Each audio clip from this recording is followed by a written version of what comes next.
Okay, just a friendly note. This is ANC 5D's public monthly meeting for the month of October.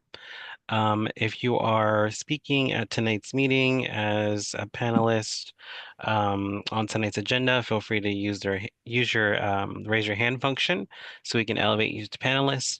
So we'll have you on standby to speak tonight.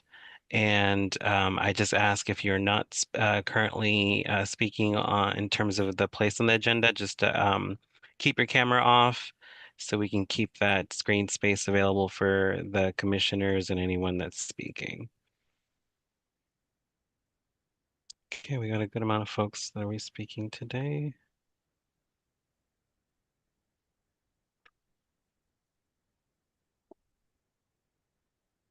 Okay, I'll ask our parliamentarian to see if there's anyone missing in the attendees list to elevate. I don't see any other commissioners. I will be looking and checking for us. Thank you. Okay, perfect. Um, with that being said, I'd like to call this meeting to order at 7:05 p.m. My name is Salvador Sauceda Guzman. Again, I apologize that you can't see my video screen right now. I'm having issues with my camera, but we'll be moderating tonight's public meeting. And starting off, as we start the meeting today at 7:05 p.m., now 7:06, I'll start off with a roll call to check in who is here and if we have quorum. With that being said, 5D01. I don't see Commissioner Arbuckle present. 5D02, Present. 5D03, Present. 5D04, Present. and I am 5D05. I am present. 5D06. Present. 5D07, Present. 5D08, Present. and 5D09. Present. Perfect. From the looks of it, we have quorum tonight. And with that being said, we'll like to move forward with the adoption.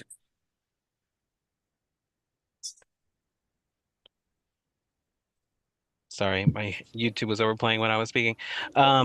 With that being said, I'd like to move forward and adopt tonight's agenda. Are there any commissioners that would like to make any amendments or changes to tonight's agenda? Yes, Yes. 1538 Levis should not be on the agenda. Okay, I have a request from Commissioner Henderson. What was your motion? 1538 Levis should not be on the agenda. Is there a reason why, Commissioner? Or Yeah, because the so-called zoning committee and the committee of the whole, which have no standing in any matter pertaining to 5D06, that I understand there was a presentation which is improper.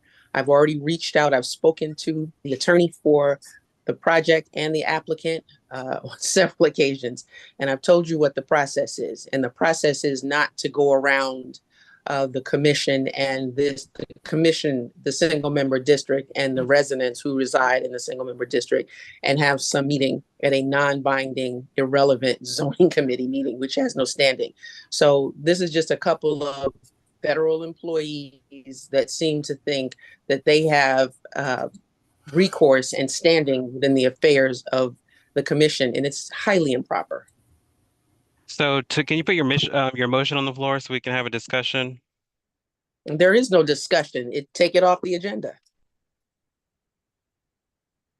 Can you make your motion, Commissioner? If not, I'm just going to move forward with the other request for a change. No, Commissioner? Ms. Henderson? Okay, we'll just keep it as is. Who else needed to make an Yeah, you amendment? keep it as it is, and I assure you, you're going to have problem with more than one. So we requested Commissioner Henderson to make a motion to change, but for some reason she does not want to do that. So we'll continue with procedure. Who else wanted to make a change or in addition to the agenda? Commissioner Roblin?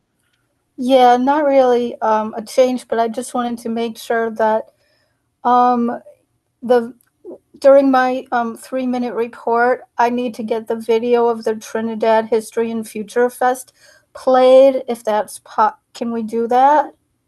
Sure, during your commissioner's report. Yeah. Or anywhere else in the schedule if it's somewhere else is better. Either way is fine, with me.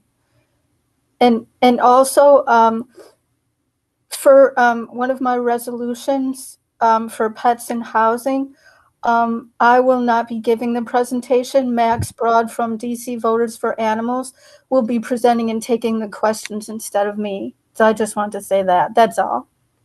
Okay, understood. Did you want to make your motion for the first item?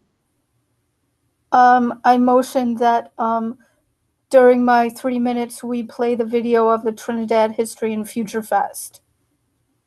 Okay, I second that. Can we, for those in favor, say aye. Hi. Aye. Aye. Aye. Any opposed, say nay. Or opposed? It's just a 1-minute video, so I'll still have 2 minutes to report. Okay, any abstentions? Okay, that motion carries. We'll allow that video to play in the for your report. Thank you, Commissioner. Thank you. Oh,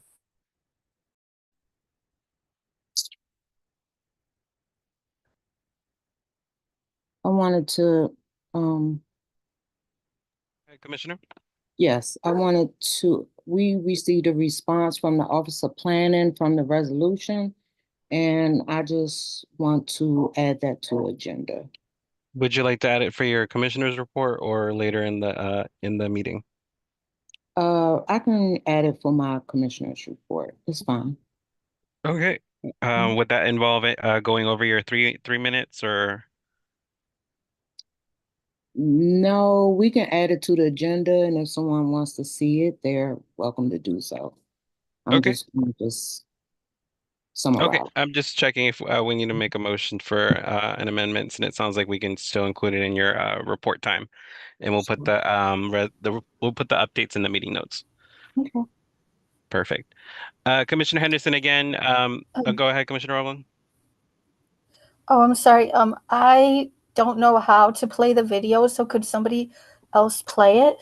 Commissioner Roblin, can you please make sure I have the link? You can send it via email or some other way, and I can make sure that gets played. Thank you so much, Andy. I appreciate that. Okay. Um, Again, I know Commissioner Henderson wanted to remove an item from the agenda. Um, I know that group of folks have reached out to us as a whole and wanted to be on tonight's agenda, and we can allow that discussion to continue. Doesn't mean that a vote will pass or anything in that nature.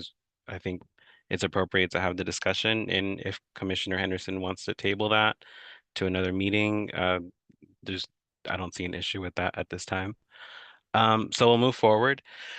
Um, I move that we adopt tonight's agenda based on the changes to the noticed agenda 7 days in advance of tonight's meeting. Can I get a second on that? Second. Second by Commissioner Black now. All in favor of adopting tonight's meeting agenda as amended, say aye. Aye. Aye. Any opposed, say nay or oppose. Opposed. And any abstentions? Okay, ayes carry. We'll amend that meeting as presented. I see Commissioner Arbuckle now in the queue, so we'll be I'm promoting him. elevating him now. Thank you, Commissioner. Mhm. Friendly reminder for those folks on tonight's meeting, for those that use the Q&A function, please drop questions in there. It's not for comments or feedback. We can open up the chat for everyone in the meeting. So feel free to drop your feedback there. But we want to use the Q&A function directly for questions. So if you have a direct question associated with anyone speaking, that's the place to drop it. If you are one of our seniors attending tonight's meeting, feel free to use the raise your hand function and we'll let you speak directly. That way your question can be directly asked. Okay, moving along with the agenda, it is 7:14, so we're just a smidge behind. We have the adoption of the minutes. We have meeting minutes that were shared by Commissioner Roblin for August and September. Commissioner Roblin, would you like to make, I'm sorry, first let me ask any questions, if there's any questions from commissioners on the meeting minutes for clarification purposes or anything of that nature. Nope. Okay. Commissioner Roblin, would you like to make a motion to adopt the meeting minutes from August and September as presented to the public? Yeah, is it okay to do it together or separately Sorry, let me. better? Sorry, I just need to mute Miss Henderson, Commissioner Henderson. I'm sorry. What was that? I think it's better to do it separately, but in this case, it might be better to do it together. So I motion to adopt the meeting minutes from August and September. Okay. Second by Commissioner Cobb. All in favor of adopting the meeting minutes, say aye. Aye. Any opposed, say oppose or name. Opposed? And any abstentions? Okay, ayes have it. Those meeting minutes are adopted. Thank you, Commissioner Roblin and Andy for getting those for us. With that being said, we have our treasurer's monthly report by our treasurer, Commissioner Cobb. And we have a couple things we need to also vote on in terms of the reports. Go ahead, Commissioner. Thanks, Commissioner. We just have one thing to vote on. It's our quarterly report. But before that, I'll just do the monthly reports for August and September. For August, we had an opening balance of $42,656.71. We had no receipts or income.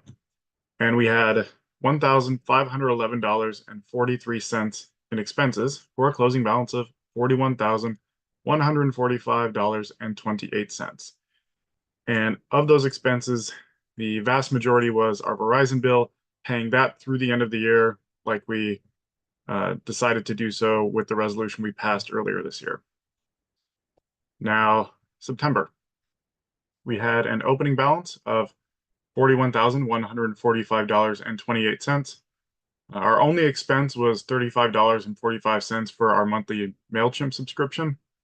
And we did receive our full quarterly allotment from the district government of $5,663.11. So we ended with a closing balance of $46,773.94. All right. So those are just the monthly reports. Now the quarterly report, which we do need to vote on. And this is for the fourth quarter of fiscal year 2024, which actually ended at the end of September. So this covers July, August, and September. We started the quarter with an opening balance of $37,028.08. We had total income allotments of $11,326.19. And then we had $1,580.33 of expenses. Again, most of that being paying our Verizon bill through the rest of the year. So we ended with a balance of about $9,000 more at $46,773.94. Anybody have any questions? So No? if there's any questions from the public, feel free to use the Q&A or the raise your hand feature so you can ask the treasurer directly. Can you confirm, Commissioner Cobb, the current balance on account right now, or not balance, but the current amount on account right now? At this moment, I'm pulling it up right now. Thank We've you. only had one expense since then, also our monthly MailChimp subscription. So right now our balance is, let's see, $46,739.49. Perfect. Thank you. Skip Keats has a question. Mr. Keats, you are unmuted and can ask a question. Quick question. Does the 46,000 that ended the fiscal year, does that roll over into the coming fiscal year? Or does it just go back to the city? It rolls over. Yeah. So whatever we have left over, we keep. Which means that the beginning of the current fiscal year, we start with 46,000. Correct. And whatever our remaining balance is at the end of the fiscal year has no effect on what our allotments are in the next year. Okay, thank you very much. And just to confirm, Commissioner, we're not expecting any other additional allotments this year. No, we may get one in December, but that would be for this new fiscal year. Understood. Thanks for clarifying. Any other questions from the public or commissioners? Okay, I think we needed to vote on the quarterly report. We do. I move that we vote to pass the fiscal year 2024 fourth quarter financial report as it exists now. Okay, Commissioner Cobb placed a motion on the floor. Can we get a second? Second. Okay, second by Commissioner Black now. All in favor of the motion, say aye. Aye. Aye. I think I only heard 3 folks there. Can we do one more time? All in favor of the motion, say aye. Aye. Aye. Sorry. Thank you. I got a little more there.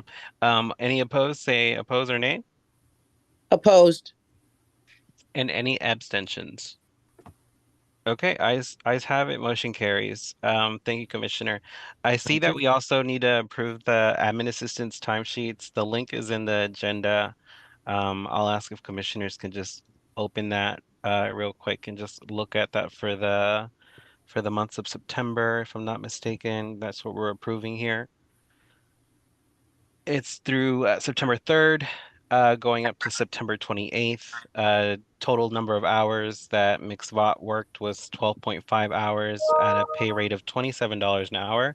That is a total of $338. Are there any questions with MixVot's timesheet for the month of September?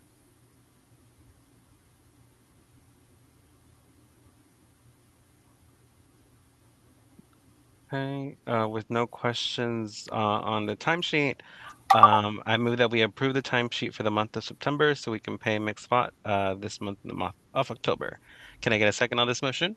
Second. Second by Commissioner Black now. She's coming in hot with these seconds. All in favor of approving these timesheets, say aye. Aye. Those opposed, say nay or oppose. Opposed. And any abstentions? Okay, the ayes carry. We'll approve that timesheet and Commissioner Cobb will cut that check. Commissioner Cobb, are there any other financial matters we need to speak on today? I think that was it, Nope, correct? that is all. Perfect. Thank you so much, Commissioner. We appreciate your work as our treasurer. Okay, we're getting better on time. It's 7:22 p.m. We have standing presentations that we do every meeting. With that being said, we start with commissioners' reports based off of starting for every single member district. And then after that, we'll have the 5th District Metropolitan Police Department speak with their public safety report. First commissioner up for commissioner report, Commissioner Hector Arbuckle, Union Market, 5D01. Hello, everyone.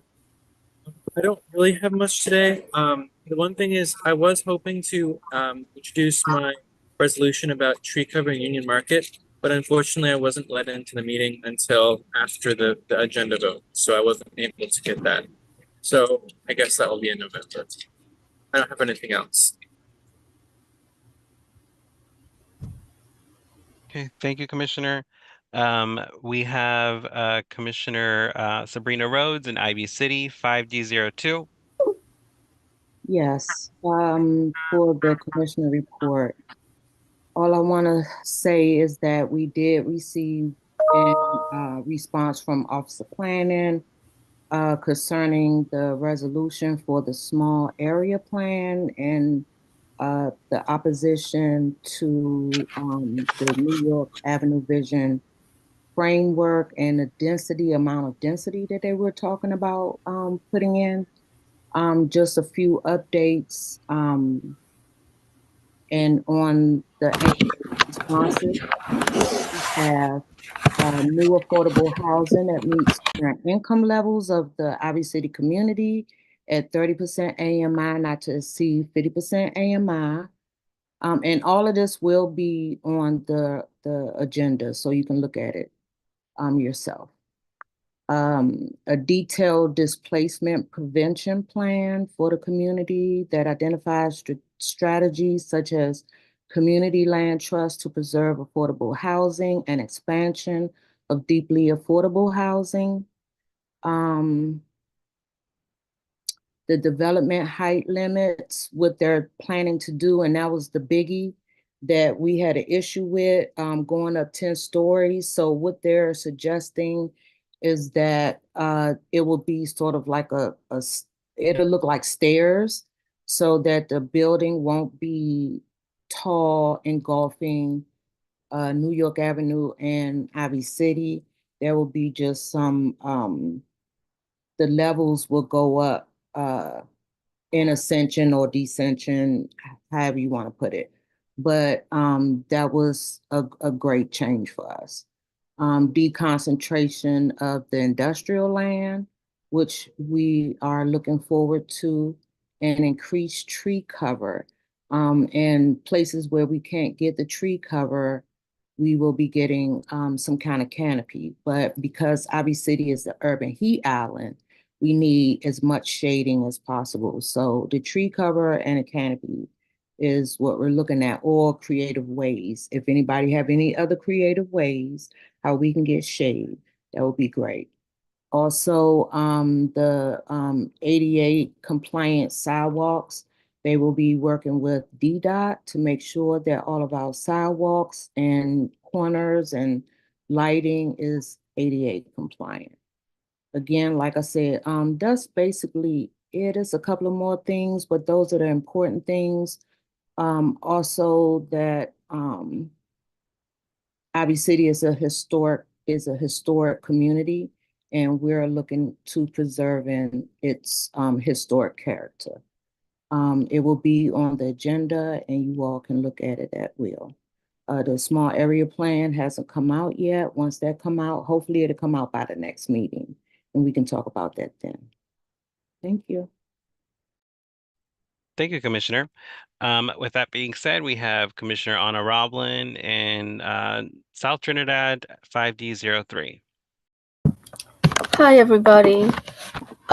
So I'll just introduce the video, and then Auntie will play it first before I do my other 2 minutes. So the Trinidad History and Future Fest will be taking place Sunday, November 10th. Hi, Mr. Kim. From 9 to 1 at the Trinidad Farmers Market, 1299 Neal Street. It's at Joe Cole Rec Center parking lot.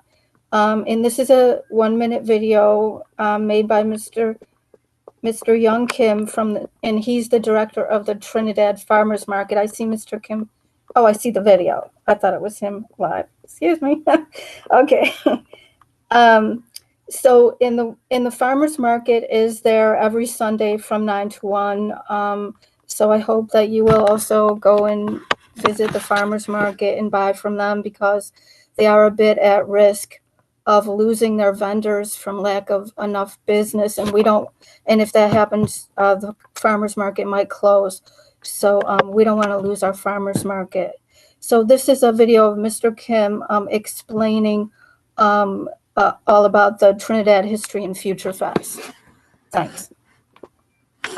Someone just let me know once I hit play if the sound is not coming through. Thank you.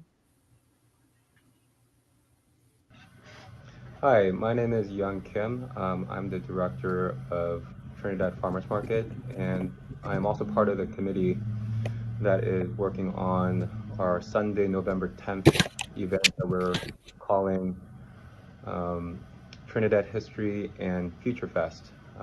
That event is meant to be a celebration of Trinidad as a neighborhood, looking at its history, how it's developed over time, and also looking at the future, how we want to shape the neighborhood for all the community members. So that's one part of the day. The other part is it's a celebration, it's a party. We hope to make this into an event that is kind of like a bigger version of a block party for the neighborhood. We hope that everyone can attend. It will be an event full of music, food, and some guidance and conversations about where the neighborhood is and where it was and where we're coming from and will be headed in the future. So again, we welcome everyone to attend. We hope to see everyone there. Thank you. Bye-bye.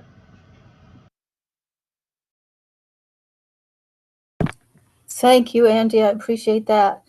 So I have a couple news items. So I've been sending out a newsletter. I have about 190 people in the newsletter right now, but we really want to increase the people receiving it. I think it's a pretty valuable newsletter, and we're making some changes with it. It's going to become a 5D newsletter soon that will be shared equally among all 5D commissioners. Everyone will be giving, all commissioners will be giving their events and their news into the newsletter, and will be going out once a week, every week, once a week, Fridays, Saturdays, or Sundays. And Andy, who you've just heard, Andy Vaut, will be running it instead of me. And also, our Trinidad community meetings will stop being Trinidad community meetings, and they're going to become ANC 5D community meetings. And we're likely going to move them to the Trinidad Rec Center and change it to Saturdays instead of what it has been, which is Monday evenings. But we'll see how the attendance goes on Saturdays at Trinidad, and judging by that, we maybe have to move them back to a weekday evening. But we're hoping more people will be able to attend on a Saturday. So people will get word of all our events, all our 5D events through our newsletter. If you want to sign up, you contact me at 5d03@anc.dc.gov or 202-651-0581, and I'll also put that in the chat. It's very easy to unsubscribe. You just scroll down. Everyone everywhere can join it. We send out two kinds of emails. So you'll get two emails at the end of each week. One digest email that contains emails from different government agencies that are sent to every ANC commissioner, which they ask us to forward the information in it to our constituents. We get a lot of mail from all different government agencies. Some of it can be important. Some of it's just like fun events. Some of it is interesting and educational. We get newsletters from different council members and the mayor, for instance. And then we'll have a single email as well. So that'll be two emails. And that one will be with every commissioner's news and events, and any other important, valuable, or fun events and news updates. So that's all I have to say. Did I forget to introduce myself? I'm Anna Roblin, ANC 5D03, which is Southern Trinidad. Thank you. Thank you, Commissioner. With that being said, we have Commissioner Cobb of 5D04, Central Trinidad. Thanks, Commissioner. Just one thing, last week DDOT released the new batch of quarterly investigations and street improvements that it will do. And we have a little bit of progress on Montello Avenue, finally. They will be installing improved markings at the intersection of Montello and Holbrook Terrace, which should help a little bit. I think it'll look kind of like what you see at Penn Street and farther south. And then DDOT will also investigate whether they need to do more traffic calming at the intersection with Neal Street, which is doubly important because that's where the school is. That's all. Thank you, Commissioner, and thank you for sharing that update. Let me see if I get my camera working.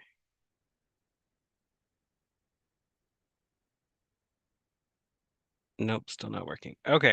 Well, my name is Salvador Sauceda Guzman. For those that know me or maybe joining the first time, I'm the ANC Commissioner for Northern Trinidad, which covers portions West Virginia Avenue, Mount Olivet, and coming into the wreck off of 16th Street and Holbrook Street. We have had a busy few weeks in 5DO5. First, I'd like to say thank you to all the residents that have been cleaning up the block this whole summer. It's been getting so much better. And I want to shout out Inspector Brooks Garrett, who's on the meeting tonight. Just the good work that DPW is doing.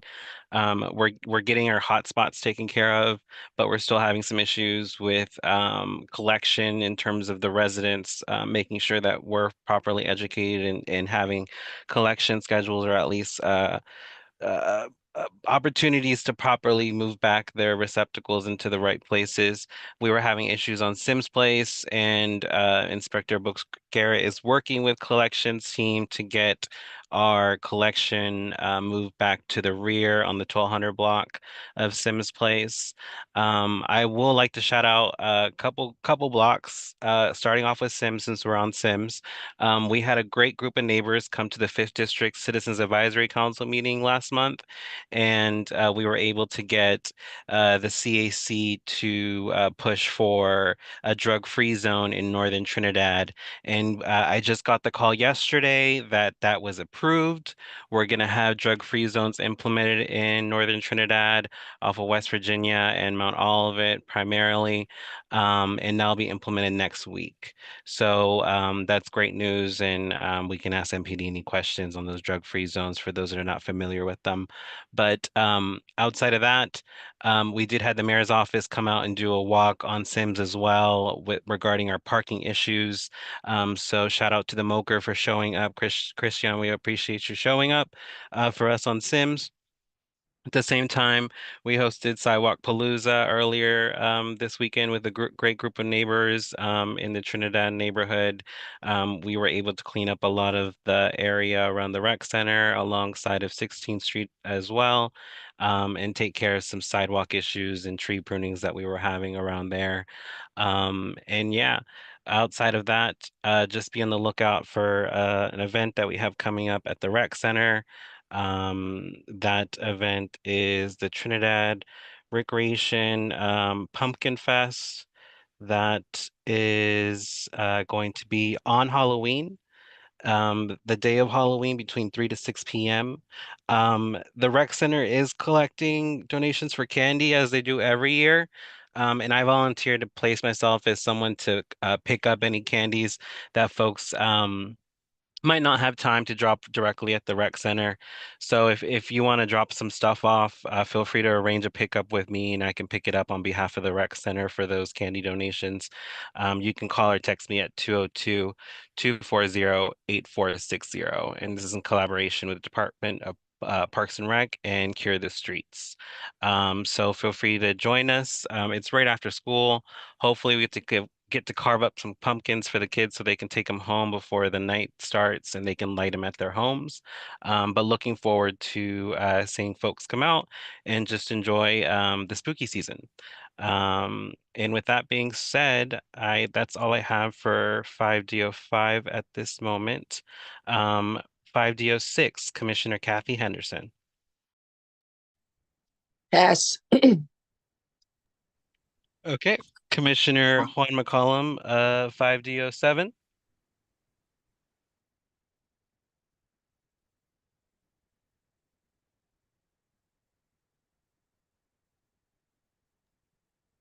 Can you hear me? Good evening. Sorry, you were muted, Commissioner. All right, thank you there. Good evening, everyone. Juan McCullum for 5D07. Just a couple of updates with things that are happening. Tomorrow at 1 p.m., there'll be a community walk with DDOT, Councilmember McDuffie's office, DPW, specifically parking enforcement, and MPD. We're meeting regarding an uptick in traffic violations that are taking place across from Link Apartment, which is at 1701 H Street. The cars are now parking in the crosswalk. The developers at one point were leaving their equipment out on H Street, which is considered public space. So we were able to get them to move that. But now cars are parking all the way up into the crosswalk and at the stop sign. And it's really an accident waiting to happen. And they're doing that on both sides of H Street. So directly in front of the apartment complex and also the new development that's taking place right across the street. So I met with the Links management, but tomorrow, all of those individuals in those entities that I spoke about will be walking around that area. We're also going to concentrate our focus on 18th Street and I Street, specifically the corner there at, I think it's 840, that has been a dump at some point. That development has stalled and it has just turned into an area of dumping. So we will walk there and then we will walk over to Heckinger Mall. There has been an increase in trash, specifically their trash dumpsters and their larger commercial cans are not being dumped. On a routine basis. We have video and photos of that. And so we have a meeting with them tomorrow during this walk. So look forward to reporting back on that. There's also going to be on, excuse me, I'm trying to come out of mute and I'm trying to share my screen with you all if I can. We're going to have the annual carnival, kids carnival for Halloween on October the 31st. It's from 6:30 to 9:30 p.m. There will be flyers that are going out. I wanted to share the screen so that you all could see it now, but this year I'm partnering with DPR, the Violence Interrupters, 7 Food Store, Lowe's, and Home Depot. We're really excited about this year. It's going to be a larger turnout. We've also got some of the condo and apartment complexes that are here in 5D07 to agree to set up booths and tables in an effort to get them more indoctrined here in the community. And so they can also feel like it's a part of home for them. And we'll have neighbors who will have their booths and tables out as well. So we will be doing a canvas. Some of the neighbors and I will be walking around canvassing, putting flyers on doors, making sure that everyone is aware. But I don't want this to just be for 5D07, for all the other commissioners. Please invite your residents and neighbors and constituents out as well. I'll circulate the flyer, so feel free to pass this out as you need.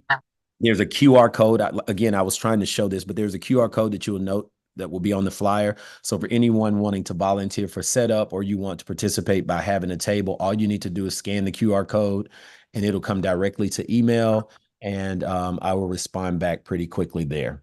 I'll yield the remainder of my time, but if someone has any complaints or any issues, feel free to email me at 5d07@anc.dc.gov.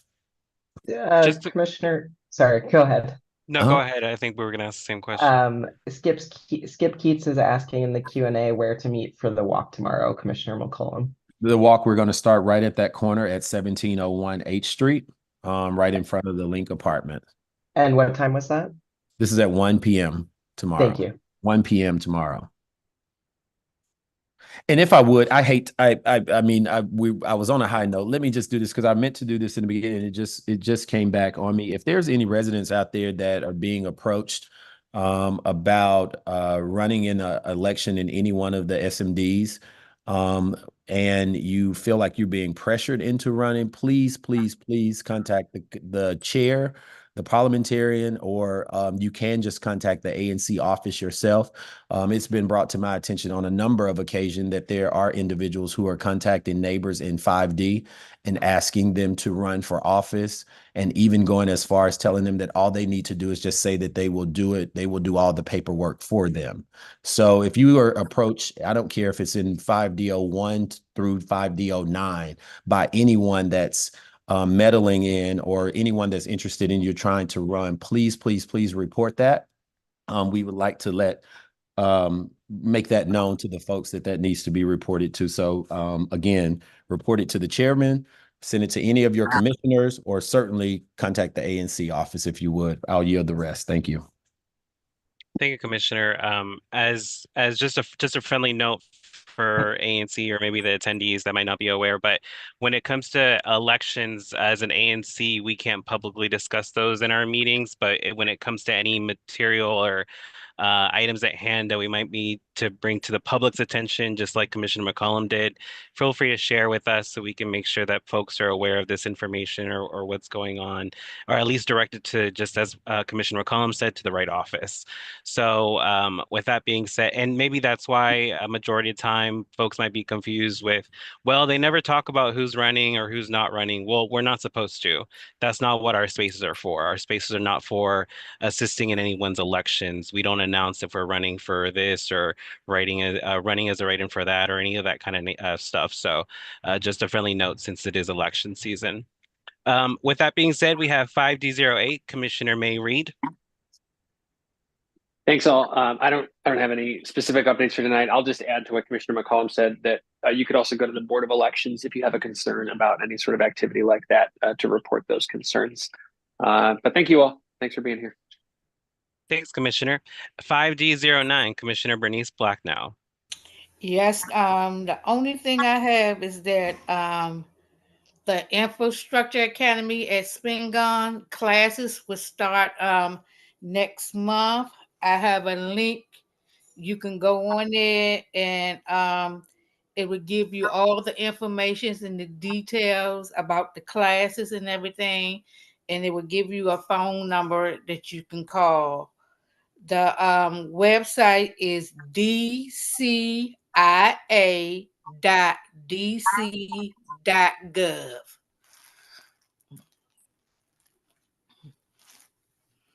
Thank you, Commissioner.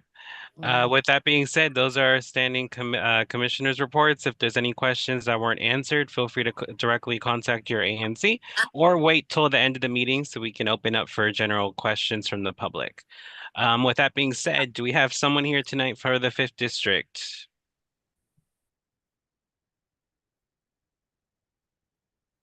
Hello. Yes. Can you hear me? Yes. Who's speaking? This is Sergeant Jonathan Chen with the 5th District. How you doing? Oh, nice to have you, Sergeant. Nice to have you. We appreciate you coming out tonight. No problem. It's my pleasure. So in terms of the public safety report, I will be representing 5D today. Based off of the statistics obtained from our report system, our crime card system, overall year to date, crime is down, trending down across the board, with the exception of theft from auto, which is currently trending up. Everything else is down compared to last year. Recent events that are of note, recently this past Saturday, October 5th, around 2 o'clock in the morning, we had a homicide involving gunshots. Metropolitan Police Department officers responded to the area of Queen Street and Trinidad for sounds of gunshots. And upon arrival, they located 3 adult victims suffering from gunshot wounds, one of which was transported to the hospital and later succumbed to his injuries. The other 2 victims are sustained non-life-threatening injuries. Anything else? We had a death in the 1900 block of Kendall Street, which appeared to be an overdose. The overdose victim was found inside of the parking lot in the area 1900 Kendall Street, unconscious and not breathing. And it's no signs of foul play. It appears to be an overdose death. In September 15th, around midnight, 1700 Montello, there was a contact shooting. MPD responded for sounds of gunshots, where located casings, and a victim was later found, transported themselves to the hospital with a gunshot wound to the arm. That is still a open case. On September 11th, around 11 p.m., at the shelter off of 1355 New York, there was a stabbing in the back. That was a closed case with an arrest the next day. So that's a closed case. In terms of robberies, we had a carjacking at Florida and Trinidad Avenue on September 28th, around 3 o'clock in the morning. It's an open case. However, the vehicle has been recovered in the 6th District. And then September 25th, around 6 p.m., in the area of 1800 Capitol Avenue, 3 unknown suspects assaulted a victim with brass knuckles and stole property. As of right now, that is still an open case. And then on September 14th at 9 o'clock in the morning, it is a robbery attempt attempted robbery. A victim felt somebody trying to reach into his back pocket when he turned around. Suspect had a firearm, and at which point the victim ran away. This is also a open case, so if anyone has any information, feel free to reach out to MPD and or the department's text tip line at 50411. Recently, we had a promotion. Commander Altieri, I'm sure you all know very well, has been promoted to Assistant Chief of the Patrol Services North, and Commander Sean Rooney has taken over his position of the Commander of 5th District. Commander Rooney comes from VCSD, which stands for the Violent Crime Suppression Division, and he is very familiar with the location and was also in charge of the recent federal investigation involving the crew that was in Trinidad with I think a few months ago, was a lot of lockups in regards to that. And then one last thing in regards to Commissioner, I believe, Guzman. I'll say it, Guzman. Am I pronouncing it correctly? Mm-hmm. Yeah, the drug-free zone actually starts tomorrow morning at 8 o'clock. Oh, good news. Yeah, the drug-free zone starts tomorrow morning at 8 o'clock and will conclude on Monday, October 14th, just before 8 o'clock. The boundaries are the 1200 block of Mount Olivet, 1700 block of Trinidad Street, 1200 block of Rom, and 1700 block of Montello. So the little box surrounded by Montello, Mount Olivet, Trinidad, and Rom, that will be for the drug-free zone. The enforcement, there should be signs up already. We should have put signs up this morning warning anybody in the area that this is a designated drug-free zone.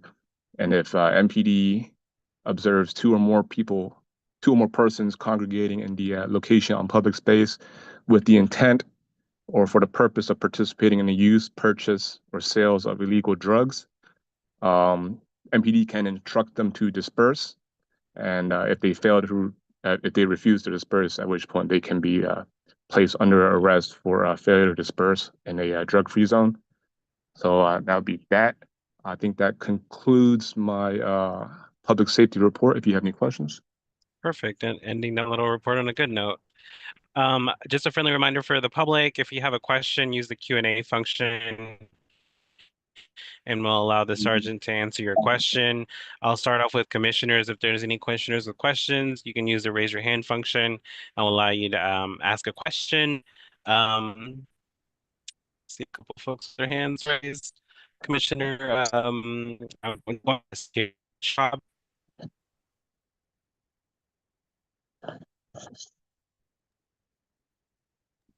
You kind of broke up, Commissioner.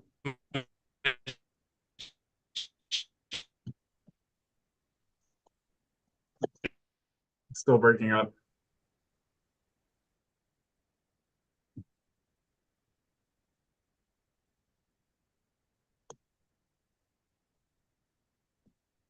No, Commissioner Rhodes, you can go first. Me? Okay. Thank you, Sergeant, for your report. There was a shooting on Central Place, September 26th at a little after 9. Do you have anything concerning that shooting? Give me 1 second. Let me try to look that up for you. You said September 9th? No, September 26th at 9 p.m. A little after 9 p.m. there was a shooting on Central Place. Do you have any details about that? And also with the overdose on Kendall, 1900 Kendall, everyone is aware. Was it at the school or was it It looks on like the old parking lot for the school building that looks to be abandoned. Is that what it is? yeah, where the murals are? Yeah, that's. Let me see if I can find a good look. So yeah, it's right by. It looks like based off of Google Maps, the Crummell School, the old parking lot Yes, there. Yeah, yes. it was right there by the tree line off of a Kendall inside the fence line. Okay. And in terms of the question about Central, the shooting, uh, as far as currently, it's still under investigation. But the preliminary information that we have is that subjects were shooting. We did recover casings. However, we do not have a victim in terms of a gunshot wound or anything of the sort. Um, and that's what I have for you in terms of that. Um, yeah, so as of right now, that is being classified as, I believe, as a felony endangerment with a firearm, where the firearm was discharged. However, no one appeared to be shot or injured as a result. But it's still under investigation, you're saying? Yes. Okay.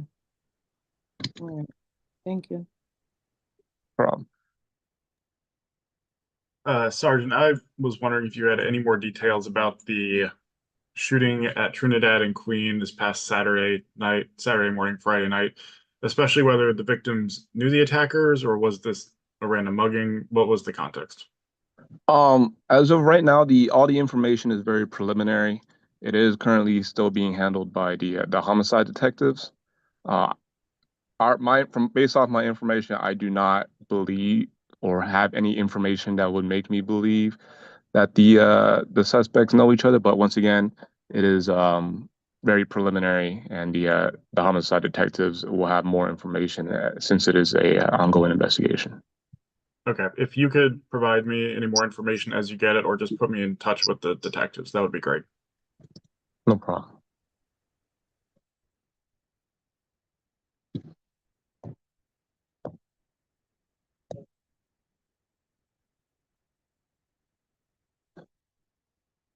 We have some questions in the Q&A. One from Kevin Horgan. Regarding the Saturday murder, can the detective tell us whether the victims knew the attackers? This was regarding the Queen Street one? Yeah, I asked that question for both Kevin Perfect. and I. Perfect, thanks. Amethyst Devlin, what difference does oh wait, I want to see if I need to ask this question. This might be in regards to 18th and Benning. Um, in terms of, I don't know what this was in reference to, Amethyst. I don't know if you want to add some more detail to this. Commissioner, I believe this was in reference to the drug-free zones. Understood. So I know the drug-free zones were for Trinidad, but it looks like Amethyst is referencing Carver Langston. Um, Sergeant, have we had any drug-free zones out that way in 507? Let me look at my records. I believe the most recent one that we had over there was, give me a second.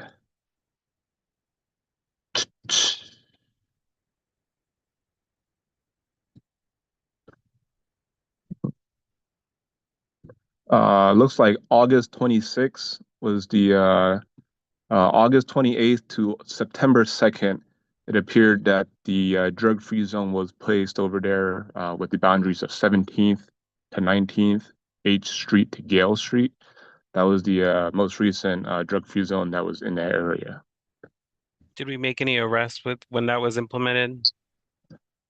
Um, as of right now, I am not able to filter arrests based off of that information due to this recent initiative that was passed not too long ago. I don't know if our IT has put in that function yet, so I am not able to answer that question. Okay, thank you. Touching back on the drug-free zone that's going to be implemented tomorrow in Northern Trinidad, does that cover also portion of West Virginia Avenue where we have the gas stations? So, based off this map that was provided to us, the gas station, this does not have, unfortunately, does not have any portion of West Virginia Avenue. It's just Montello to Trinidad from Mount Olivet to Rom. So that little square by the Circle 7, the Kovacs, and the Northeast supermarket down to Rom Street. Okay, but nothing with the shopping center that we share with Ivy City. No, it does not appear so. Okay. Okay, well that's good to know. It's definitely something that needs to be added in that mapping just because we it's a hot spot for a lot of activity at night as well. Um, Neighbors were saying that there was some potential stabbings that occurred over the weekend there, just in that shopping center. I know some of the events are kind of under the table per se that MPD sometimes is not getting engaged, not because they don't want to, it's just because they're not aware. The victim or the perpetrator doesn't, address this to MPD, but definitely we'll be in contact with the fifth district to add that space in there as well. So thanks for clarifying that. Um, okay. And Kapil, one of our neighbors, Kapil here, there was an armed robbery incident today on Florida Montello at 3:13 p.m. Looks like this is today. Is there any update on that armed robbery? Or, well, I think you mentioned it on the stats, but I'm not sure if it was today's event. Yeah, since it's very fresh, it is very recent. There that information is still undergoing. We are working with detectives with the investigation for that. Um, that since it's very fresh. As of right now, all we have right now is a one adult victim reported that four subjects unknown to him approached him with firearms and robbed him, at which and then fled in a vehicle. Right, that's all the information we have right now. We are still working on tracking or finding any kind of a property that was stolen. So, unfortunately, I'm not able to give you much in terms of that. Okay, sounds good. Well, with that being said, those are all the questions in the Q&A, and we'll be allowing you to follow up on any questions that folks might have after. Can you share your contact information in the chat, Sergeant, before you leave? Sure, you can. My email is Jonathan, JONATHAN .CHEN at bc.gov. I'm gonna put it in the chat for everybody. Perfect. Thank you, Sergeant. We appreciate you attending tonight's meeting. No problem. Stay safe out there. Thank you. Okay. With that being said, we're moving forward with tonight's agenda. Looks like we're doing really well on time. We have the Executive Office of the Mayor. We have Christian here, one of our mokers for Ward 5, speaking. Christian, I think they were promoted to panelists.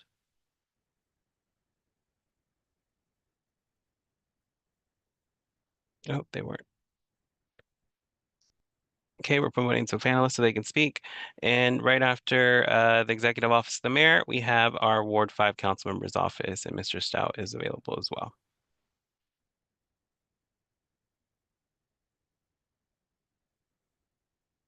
Hey, Christian, can you hear us? Hey, I can hear you. Can you hear me? Yes, ma'am. Thank you so much for joining tonight's meeting. Thank you for having me. I have a short presentation and then I'll touch bases on Sims Place, Northeast as well. Thank you so much. So again, my name is Christian Stargell. I serve as the Ward 5 Moker, and I'm thankful to be here tonight. Thank you all for having me. And this is the update that we have. We're advising people to go ahead and get signed up for DPR fall programming as classes do fill up pretty quickly. And I'll go ahead and drop the links for all of these resources as well.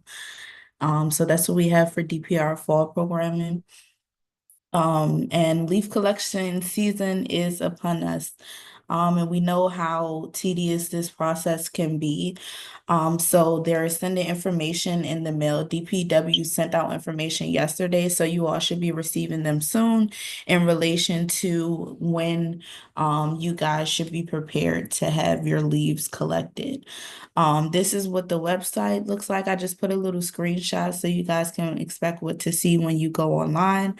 And all of those fields here will basically explain what to expect. And then the number one major flag is that residents will receive a door hanger 2 weeks prior to when they will be servicing your area. And residents are recommended to go ahead and start collecting those leaves and getting them out there so they can be prepared for the time. So it is a 2-week notice for you all. free food giveaway. This is happening until November 28th, 2024. So we just wanted to remind residents about this. The locations are listed on the flyer, as you all can see. And I'll drop the link to access that directly as well.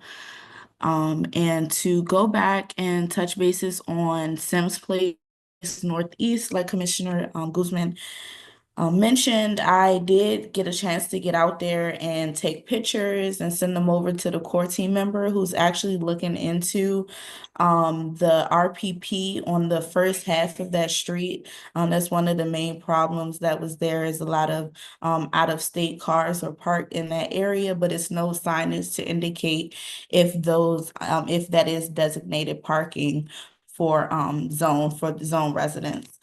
So I'm waiting for an update on that, but he is aware of the concern and should be getting back to me soon. And when he does, I will go ahead and relay the information to the commissioner, as well as residents.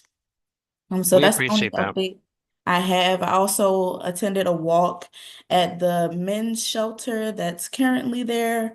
I can provide some updates or insight as needed. I know they're coming up to present in relation to the new location as well. So that concludes my update. This is your MOCRS team. Again, I'm Christian. I serve as the Ward 5 liaison. And Anthony, he is the Ward 5 manager. Our contact information is here. And I'll go ahead and drop that along with the links. Thank you so much, Christian. That's a great picture of y'all at Trinidad Day. Love to see it Thanks. representing.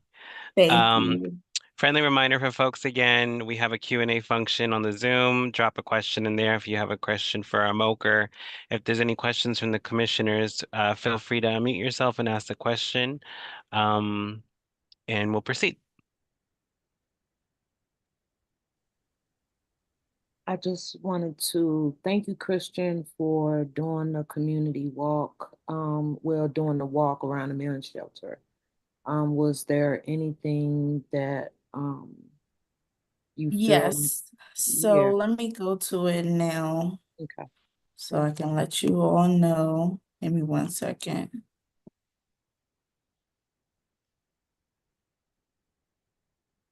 Give me 1 second. So we went out and Inspector Garrett was with us as well. Everything looked a lot better than from what I was told. Like, I'm new, so I was receiving information about how it was previously.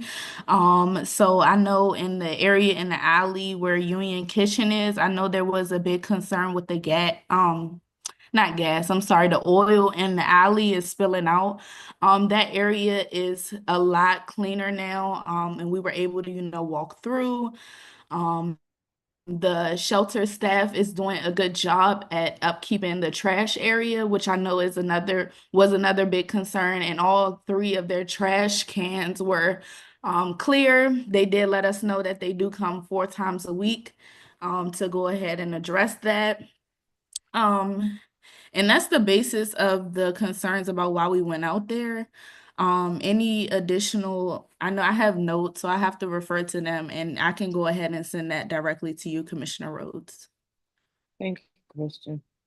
Of course. I was going to add Inspector Brooks Garrett is also on the meeting. Can you speak, Inspector?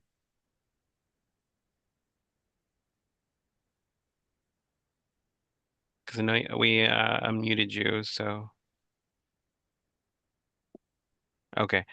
Sounds like we just need to set up a little meeting to test out our Zooms together so we can get you on the same page for the meetings. But Inspector Brooks Garrett, for those who are not familiar, she works for Department of Public Works, and she's pretty much the person that shows up on the scene when 301 requests are submitted, specifically for illegal dumping or missed trash collection in our area. So she's literally boots on the ground for DPW, and she refers any of the tickets out to the correct teams under DPW. So sometimes you might see a 311 ticket that you submitted and you get a notification that the ticket was closed, but you still see the pile of trash outside.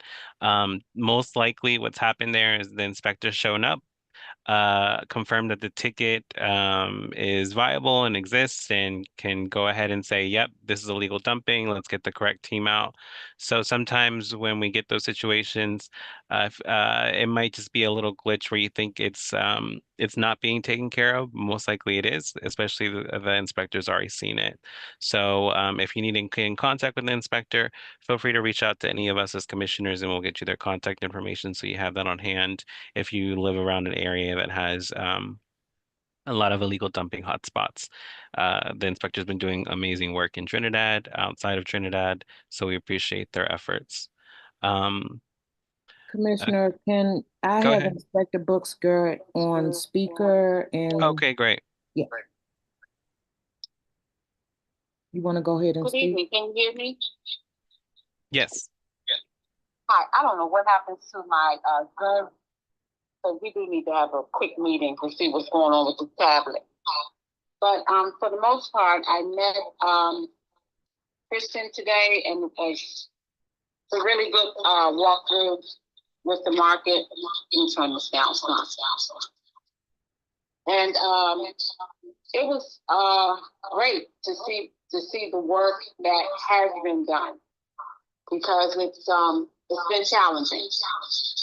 And one of the things that I did suggest to the shelter was to have a helping hands cleanup, which we sponsor at Sweet. Therefore, they can put in an application. We'll donate the brooms, the shovels, the rakes, what have you, bags, and they can have a cleanup maybe once a month before the weather gets bad. And that way they can take responsibility for the area themselves, and it won't be such a big issue with the trash because they'll be like, hey, I cleaned this up. And I think that will help. But I was very impressed. And I did speak with the representative from Douglas Jamal. I found out that they are responsible for cleaning that alley. And it seemed like they did come out once, but they need to come back again because they need to use a solution that's a degreaser. Because the grease actually came from Union Market. I'm sorry, the Union Kitchen. And I did cite them. They replaced the grease container, which is a brand new one, I noticed. And there was no trash on the ground around the trash cans because they were cited. And so I will continue to monitor it. I will continue to monitor the area any way I can assist. Please, I had them to reach out to me, and I'll do whatever I can. But I must say, I would not walk down that alley. This was the first time I actually walked down that alley. And can you talk about the cameras for Alexander Crummell Way? Yes, I just found out today that it may not be possible to install cameras there because of the traffic. The camera won't last. The type of cameras that they have, with the traffic constantly coming, they would have to change that camera almost every day, and that's really impossible to do. So they're going to get some new cameras in. I'm going to put you in contact with the environmental crimes investigator so they can really explain it to you much better than I can, because having a camera there, it'll run out in a matter of minutes because of the traffic that street gets constantly. See, most of the cameras are placed in like really inconspicuous areas where it's not a lot of traffic. And because of the traffic, it won't last. It will not last. It'll just get used up with cars passing by. But today they found ID material for the stuff that was just left there this week. They found ID material. A ticket will be issued, and the person is not from the area. So that's a good sign. Any other questions? No Thank you, questions. Inspector. Thank you, Inspector. You're welcome. Okay, I don't see any other questions in the chat, the Q&A function or from the commissioners. With that being said, Ms. Christian, thank you so much for joining us tonight. We look forward to seeing you next month as well. Thank you. I'm happy to, be here. No problem. Mr. Stout here for the council member's office. How you doing, sir? Good to see you. Hey, how you doing? Can everybody Good. hear me? Yes, sir. Yes, sir. You can go ahead and Great. share whatever you need to share for us. Um, I got a few things to share. First, I would like to say thank you to everybody that came out for Ward 5 Day. It was a great success, and it was even bigger than last year. I know Commissioner Rhodes was there. She parted with us for a while. We had a basketball tournament. We had the youth entrepreneurship fair. We also had line dancing, and of course, lots of food from our Ward 5 restaurant. Outside of that, with our Ward 5 awards ceremony that we did last year, we are now moving that Ward 5 award ceremony to be included in our Ward 5 holiday party in December. So save the date once we get it out there. So keep your eyes on the newsletter, and we will have that date out for you guys, and we hope that everybody comes out. Outside of that, we have the council. As you guys know, council is back in session. And we know that, from the last time that we had the meeting, that the council had voted to dissolve the Committee on Recreation, Library, and Youth Affairs. And that was dissolved into two new subcommittees that were created. The Subcommittee on Recreation and Community Affairs is chaired by Ward 3, Councilmember Fruman. And the Subcommittee on Libraries and Youth Affairs is chaired by our Ward 5 council member, Zachary Parker. The new subcommittee that Councilmember Parker oversees is the Department of Youth Rehabilitation Services, which is DYRS, which is responsible for the juveniles involved in the criminal legal system. As you guys know, the council member will be laser focused on DYRS and the 92% rate of recidivism, as well as he will be doing and conducting unannounced and announced visits to the facility to hold the hearings, as well as he'll be meeting with leadership of the agencies while while this is under his subcommittee. Also, at for the last legislative meeting that was last Tuesday, the council took action on three major items. One of those major items was the council member successfully advanced an amendment on cannabis legislation to give daycares within 400 feet of cannabis facilities the ability to protest license.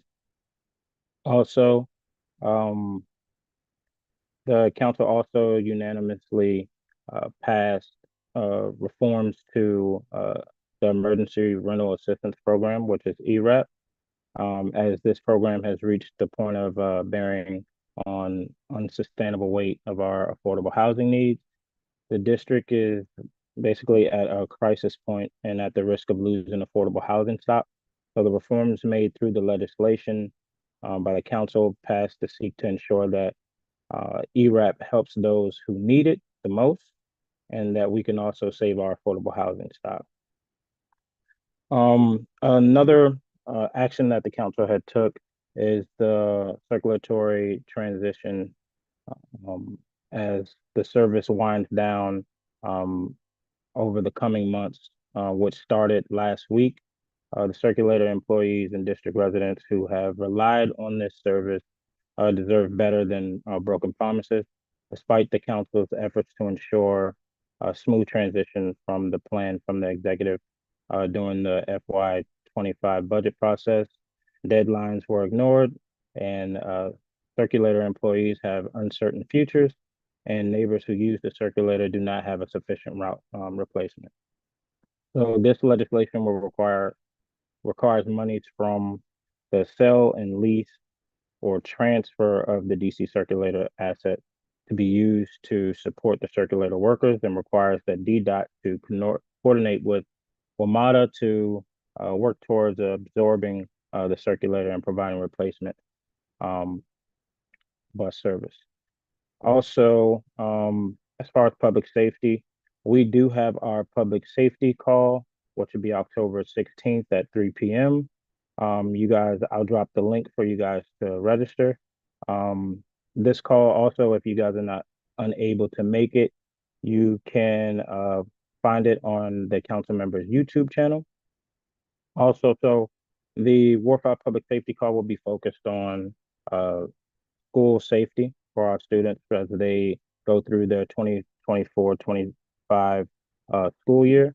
We will be joined by Assistant Chief Altieri and our new commander for 5D, which is Commander Rooney, as well as DDOT Safe Routes to School, and as well as the Deputy Mayor of Public Safety and Justice Safe Passage Program. And then we'll also hear from our McKinley Tech PTO Safety Committee. So look forward to having you guys there. I'll drop the link after this. More on the community aspects. I know that I've been in contact with Commissioner Rhodes about Ivy City, so looking to set up a walkthrough in Ivy City, and try to get MPD, DPW, as well as DGS, because of the issues that's been going on at Cromell, as well as the issues going on Kendall and Capitol Avenue. So I'm happy to do that, and I would happy to have the Mokers join us as well.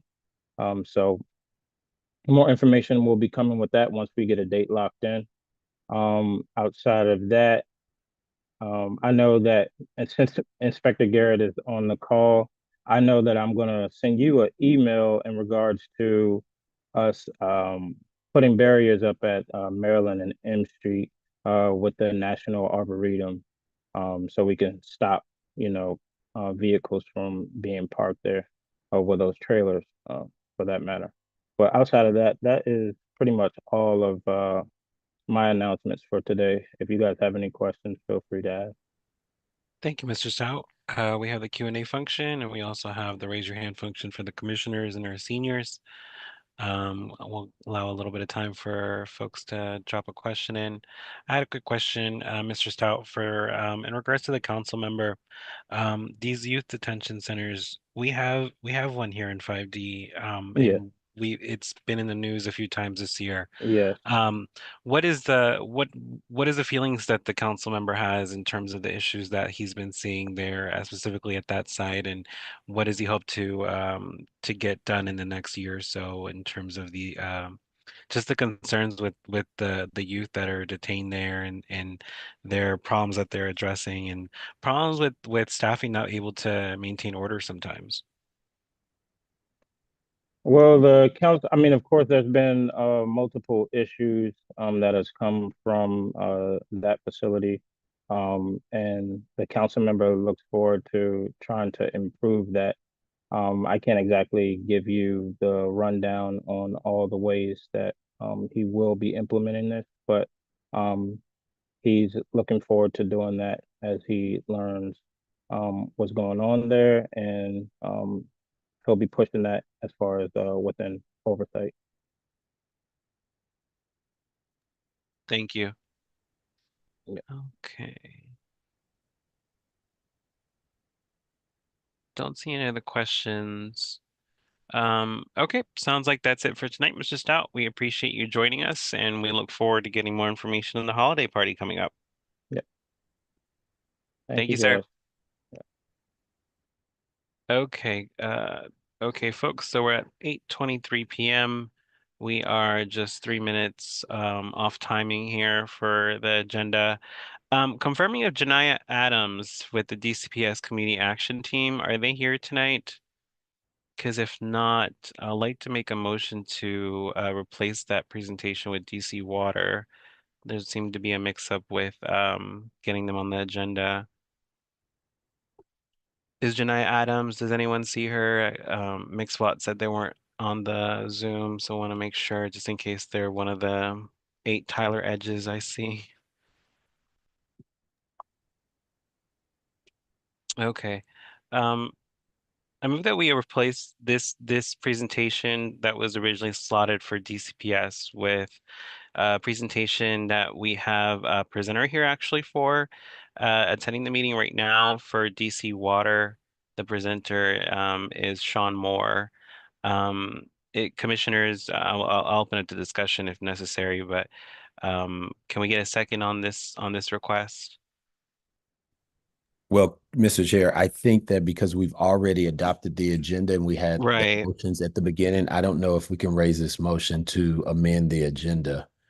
We would need to first vote to amend the agenda again and get that For the vote on record. And presentation. then from there, then we would have to go into it, assuming that that passes, then we would have to go into putting a motion on the floor for this presentation to Understood. we Yeah, would need to take two votes to do this.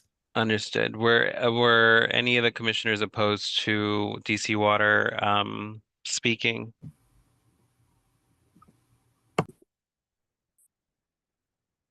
No. No. Okay. Well, I move that we amend the agenda right now at 8:25 p.m. to allow DC Water to take the slotted time for DCPS Community Partnership, Community Action Team. Can I get I'll a second? second. Thank you, Commissioner May. Second, the motion to amend the agenda. All in favor of amending the agenda, say aye. Aye. Aye. Aye. Aye. Aye.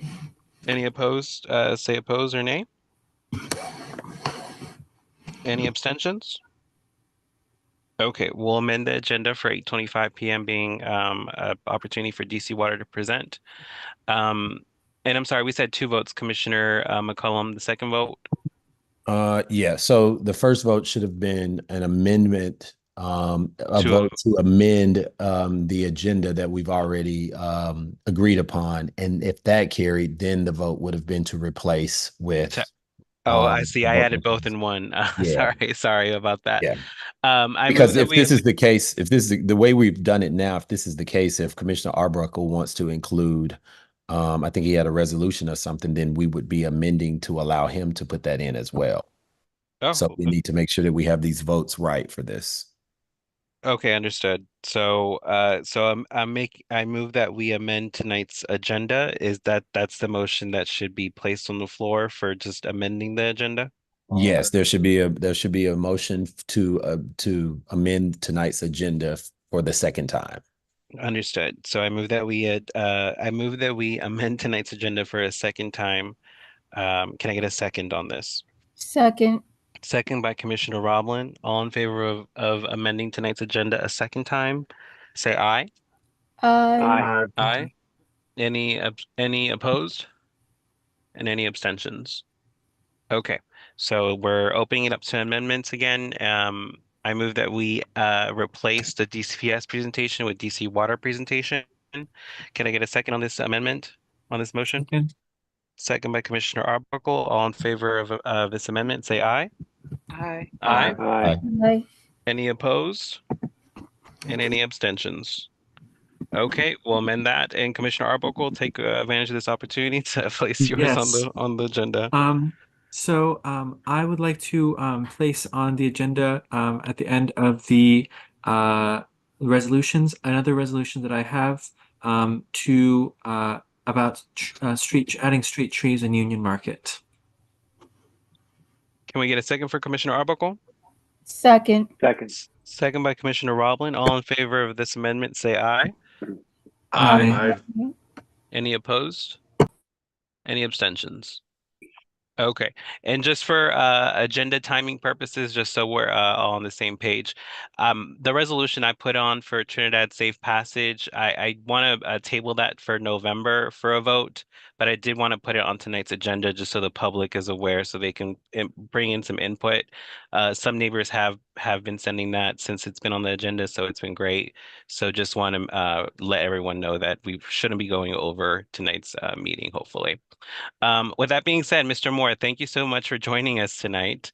Apologize for the admin oversight on my part for getting you on the agenda properly, but we appreciate you attending and we appreciate that you're here. No problem. Thank you so much. Appreciate the opportunity to be back before you. Just wanted to give you a quick update on where we are with Lead-Free DC and just let you know what we have coming up for 5G this year. Share my screen.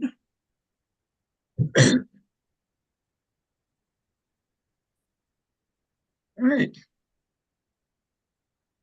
So hopefully everyone is aware of what lead-free DC is. There we go. Which is our lead-free DC is our plan to eliminate all lead service lines here in the district. And we're doing that by replacing all the known lead service lines. And we're also working to verify the material of service lines that are associated with our historic records. So as of today, we have replaced 6,949 lead service lines. We continue to prioritize environmental justice and do replacements in areas with vulnerable populations. And we're also working to expand our outreach team with a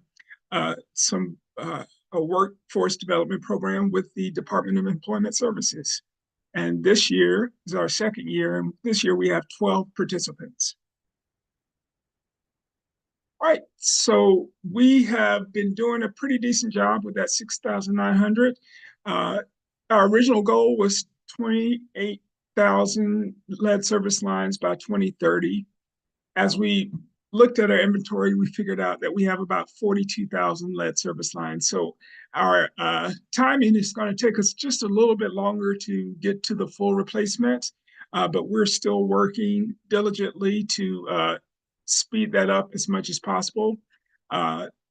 We are anticipating about 2037 is the new time frame for all the replacements. But of course, we're still focused on vulnerable populations and underserved communities.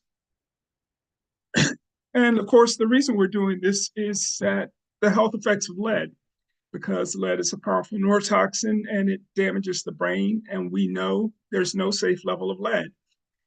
It can injure soft tissues and organs, and enough lead can even kill you. If you see with the graphic on the screen, lead affects every part of the body, both adults and children, and we're all vulnerable to exposure from lead. But of course, exposure to lead in drinking water can cause serious health effects, especially in children, where you can have decreases in IQ and attention span, learning and behavioral problems. Children of women who are exposed to lead before and during pregnancy can have increased risk of adverse health effects. And for adults, heart disease, high blood pressure, kidney, and other nervous system problems can be a result of lead exposure. So we are specifically talking about our water service line. And for those who don't know, the water service line is the line that runs from the water main in the street into the house. And that water line has two sides, a public side and a private side. The homeowner is responsible for all work that occurs on the private side and is responsible for any cost related to that. Through Lead-Free DC, we have special funding that will allow us to pay for work on private property, which normally we would not be able to do. So it's a great program that allows us to help homeowners to reduce their cost in replacing a service line. So we are focused on two types of service lines, lead and galvanized. And we know both of those contain lead. And when water sits in a lead pipe for more than 6 hours, lead could potentially dissolve into the water. And of course, that will be harmful for your health. Here's a picture of what a lead pipe would look like. If you see that little bulb just before the shutoff valve, that is guaranteed to be a lead pipe. You can also see that white oxidation that you may see around the pipe, which is thicker than a copper pipe. We're also replacing galvanized pipes, which can accumulate this gunk inside, and lead particles can get trapped in that and released into the water. That's why we're also replacing galvanized pipes. We do have tools for homeowners, including our construction dashboard and our lead map. And using those tools, you can find out what type of service line material you have, and also find out what construction is happening in your community or at your address. if anything is planned. So we're replacing service lines a couple of different ways. First is our capital improvement program, and I'm specifically talking about that today through our buy block program, which we're doing replacements for free based on a prioritization model. We also do free replacements during construction, like with our small diameter water main program. Homeowners can also initiate their replacements through our LPRAP program if they have a service line, a lead service line on the private side only. Then we have a program that will pay 100% of those costs. And if a homeowner wants to jump the line and do it voluntarily, where they would pay for the private side costs, DC Water will pay for the public costs. That there's a voluntary program that will allow them to do that as well. So through the buy block program, we use a prioritization model to help us be equitable in our choice of blocks that we're using for the program. And we score each block and use that score to choose the blocks that we're going to work on. And we look at socioeconomic data and we look at that to calculate the score for each block. And those blocks who have the highest scores are prioritized before blocks with lower scores. Just quickly so you can see, when we do these projects, these replacements, we dig just a couple of holes in the yard. We don't tear up the entire yard. We can use those 2 holes, one at the water meter and one at the property line, to do the full service line replacement. We will provide restoration in kind, so we will return it to the way we found it or better. And the key here is you just need to be home or have a responsible adult home during the work. And if you are eligible, all you have to do is sign the right of entry authorization form and return it to DC Water so you can get your free lead service line replacement. So where are we in 5D? This year we have currently 528 premises. Right now we have about 13.3% of those authorizations signed, so we have a long way to go. This is for construction between November, basically over the next 2 years. And to do this work, we need the residents' permission. I will tell you, we have replaced total about 1,025 service lines throughout Ward 5. So we've done about 15% of the service lines that are lead in Ward 5. So we are making some progress overall. So of course, we need your help. And commissioners, I know you've been gracious through this program with promoting it and talking to your constituents. And I would ask that you continue to do that. And for constituents, if you are eligible and you receive a notification about the program, please sign up. It is 100% free. And we want everyone to be able to take advantage of the program. And spread the word. It's a citywide effort. So we just want to make sure everyone knows it is a real program. And everything I talked to you about today can be found on dcwater.com/lead. So if you visit our website, all the information that we discussed today can be found there. And it's just an easy resource for you to use.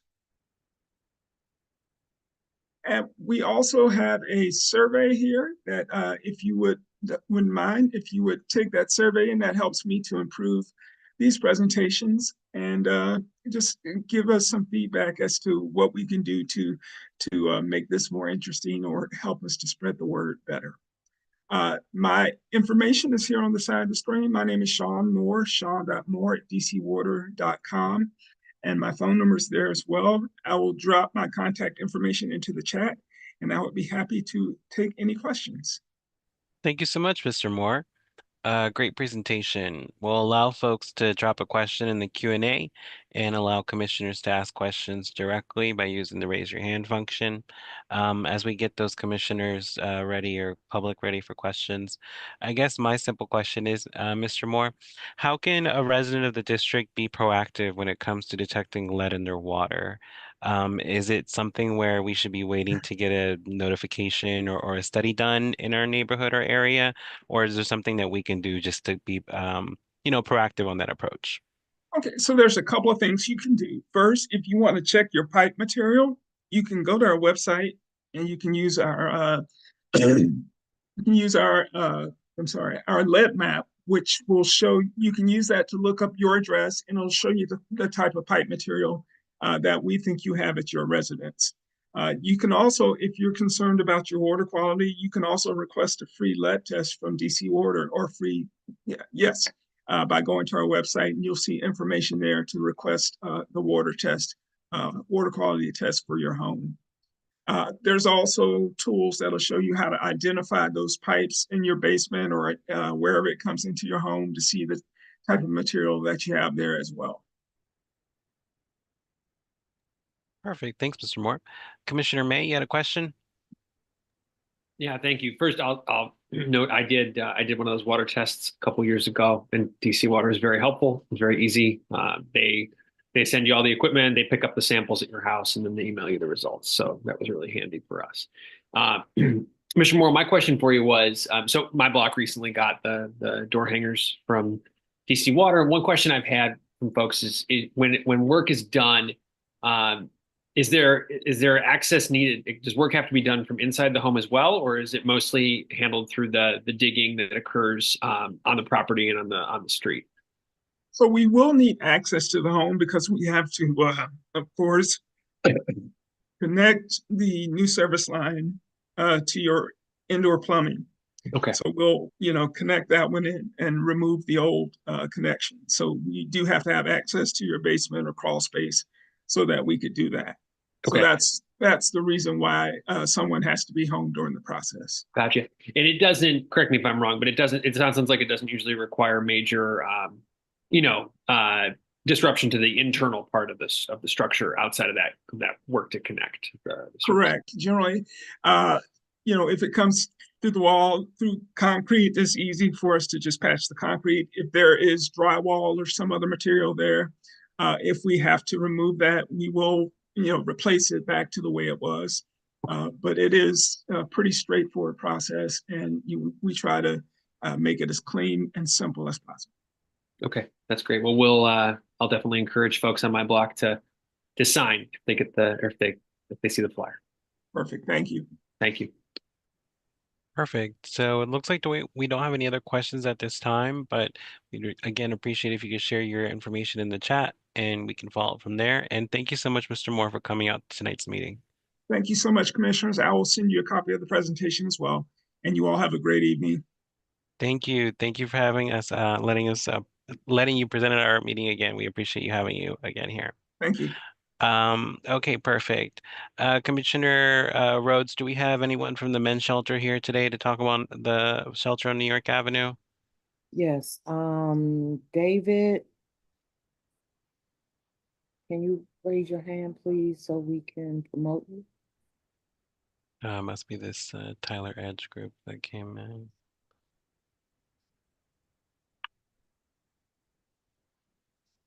And while we wait for them to get situated, they'll be discussing the new men's shelter moving on New York Avenue with DHS. And then also, if we haven't promoted you yet, we have a presentation by the Pink Fox, a new Ivy City business. So if you haven't been promoted to panelists, also raise your hand so we can do that now. Thank you, Commissioner. I just changed my name. I am not Tyler Edge. Tyler registered for us, so we've all logged in using his. Understood. That makes entire sense. So my name is David Ross. I have the pleasure of being here to represent the agency. Again, my name is David Ross. I serve as Chief of Staff.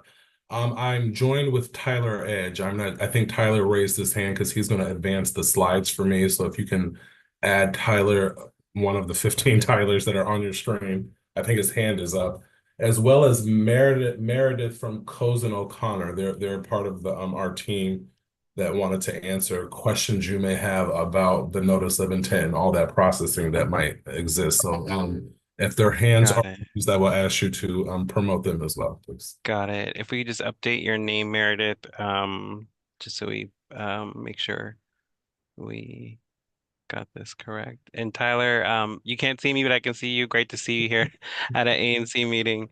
Been working with Tyler for years, so great to see them in a different space and working with you all. Very different space. And, I like to snag talent, and Tyler was one of my fiscal year 24 acquisitions. So thank you for that confirmation of adding. Love to hear DC government doing it. Good stuff. Yes, thank you. So, thank you. I want to extend a thank you to definitely to this group, to Commissioner Rhodes for our great conversations and our ongoing partnership. I'm not sure if Anthony and Christian are still on, my colleagues from the Mokers team, but we've connected specifically about this presentation, as well as Meredith, if she was able to join us from Cozen O'Connor. We know there's been a lot of talk recently, or in the past year, a little bit more, about what we're here to share with you tonight. So we're finally excited to share that the wheel has begun to move. We will not see a lot of actual visual movement over the next few months, but actions will take place. And we want to make sure you are hearing that from us directly and have an opportunity to engage with us and ask us any questions. So with that, we'll go ahead and begin. Next slide, Tyler, please. So while we're not here to introduce a new shelter, we just think it's always good to just, level set, recalibrate, ensure people understand who we are not, what we're about, what we offer. Share as much as a timeline as we can. As many folks on this line are aware, whenever you have construction projects, there are projections that will and may and will change. And we are committed to, if and when that happens, to coming back to any and as many meetings as necessary to make sure that you all hear from us what is going on with the project. Next slide, Tyler. So just a quick overview of who we are. The Department of Human Services, we provide supports to district residents ranging from homeless services to economic supports. We provide SNAP and TANF benefits, access to medical supports, case management and employment services. Most recently this year, our Youth Services Division has expanded. The council recently passed youth truancy legislation, and that work is coming to our team. And then in 2022, as our friends in southern U.S. states began to put migrants on buses, sending them to the district, we accepted the mayor's charge to manage the Office of Migrant Services to support those individuals who were entering into our city. So that's just a quick overview of who DHS is, and we will, Commissioner, send a PDF copy of this for you to share with your constituents who joined us tonight and who were not able to join us. Next slide, Tyler, please. So I want to make sure that we are clear that the way we serve the unhoused in the district is done so in compliance with the HSRA, the Homeless Services Reform Act, which was passed in 2005, and I believe it was amended in 2016, 17, don't quote me. But there you can easily find Homeless Services Reform Act. It really governs how we treat residents, their privacy, the type of services in which we serve them in a more centralized, coordinated way, moving away from one-size-fits-all approaches to really tailoring plans to meet the individual needs of our families and individuals, and then really look at collaborative and opportunities to braid funding and operations to maximize services and resources that we have for this purpose. So that is a quick overview of the Homeless Services Reform Act, which is the law of the land in DC for how we serve those experiencing homelessness. Next slide, Tyler. We also wanted to have a slide to just add for reference that how we are engaging fits within Homeward DC 1.0 and 2.0. 1.0 took place between 2016 and 2021. And that was really the opportunity to really create some synergies and a continuum. And I think the biggest sort of successes that our group tonight will be familiar with was the closing of DC General and really establishing the ward-specific, more dignified, smaller spaces. What we saw with Homeward DC 1.0 was really that great work and intentionality focused on our families, and that has contributed to significant decreases in homelessness for our families, the footprint with how we serve families. And Homeward DC 2.0 looks to continue that trajectory for families and then focus that same intentionality for the single space. And the shelter that's within Commissioner Rhodes's SMD is a part of that Homeward DC 2.0, moving away from, Tyler, if you can go to the next slide, just sort of occupying spaces for I think in my head it was 2 slides above. Instead of just getting away from like the current men's shelter on New York Avenue, just occupying spaces that are available, to really moving towards creating spaces that are conducive to rest, respite, and then planning forward. If any of you have been in New York Avenue shelter, it's not necessarily the brightest place. It doesn't necessarily speak to hope and positivity and thinking for the future, right? And so you can't expect people to be in that mind frame if coming in they are met with what they are met with at the current facility. And so you will see a rendering of what we were able to create at 801 East. And while what we will show you is not what the new shelter in New York Avenue will look like, it'll give you an idea of what we're leaving and what we're trying to go to. So this is just a quick overview of low barrier shelter. We want to make sure folks are aware of what that means and what that does not mean. So low barrier shelter means our primary goal and value is to ensure that those who are unhoused have a safe, dignified space to lay their head down overnight. If someone is experiencing ramifications of using substances, if someone is experiencing a behavioral health issue, we're not going to say you smell like alcohol or you're having a personal issue. We're going to say no matter what you're going through, come in and get out of the cold. And so that's what a low barrier shelter is, opposed to some of our congregate transitional facilities where there is a coordinated application process and we are clear about who should be in the building and who should not. With low barrier shelter, that's where we begin to see folks queuing up in line in front of the shelters because it is a first comes to first served basis. And our residents know that that is a part of the process for securing space in that way. Next slide, please. So what we wanted to do was just to give a visual depiction of where our low barrier shelters exist currently throughout the district. As you can see, they are pretty well spread out throughout the wards. We have facilities in wards 3, 4, 5, 6, 7, and 8. And again, these are just low barrier shelters. We probably, Tyler, for a note, we should think about figuring out how do we make a slide to show our entire footprint, because what this does not show is our day services centers, our youth transitional facilities, things of that nature. So we have a lot more facilities in our portfolio than just these shelters, but we wanted to be very clear about where our low barrier shelters are and are not in the district. And again, don't worry about taking a screenshot or memorizing these. You will get a copy of this slide deck. Next slide, please. So about this project, so DGS informed council of their plans to submit what is called a notice of intent, and that will start the permitting and zoning process, the design process for what will become the new New York Avenue Men's Shelter in a few years. DGS, our plan is to redevelop the property currently being occupied by the animal shelter. The animal shelter will move. That final location has not been determined, and that does not need to happen now. The significance of it now is the notice of intent, which actually starts our ability to just move forward, period. So at some point when within the next 2 to 3 years, the animal shelter will leave, and then we will begin to see our footprint construction, all kind of pieces of equipment, and in a couple of years, we'll be having a grand opening to welcome our new facility. Next slide, Tyler. So this is just a rendering of where the new location will be. If I think everyone is familiar with the New York Avenue Men's Shelter, excuse me, the Animal Control Facility, I think that's the official name is. This is just a rendering of that location. Next slide, Tyler. And this is an example of what I was speaking about a couple of minutes ago, where the picture on the right is not what the final New York Avenue Men's Shelter would look like, but what we're trying to show is similar to the current New York Avenue Men's Shelter. What existed on St. Elizabeth's before was that 2-story building to the left that just was not conducive to anything. It was an old office building on an old parcel of land that really hadn't been developed, and we know what 801 or that campus looks like now. And the right is just one view of a multiple towered building that has specialty beds for those who are working, those who need respite.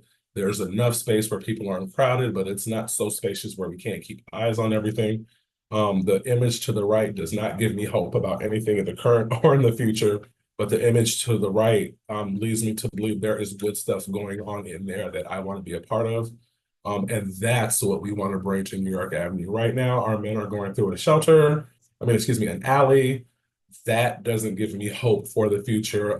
We are putting those who do not have resources smack dab against people who are coming to enjoy plentiful resources. That just creates issues. And so if you can go back a slide, thank you. This new location, it's within the community, but it's our own little separate space. So we think that that could be something that could work out for all folks involved.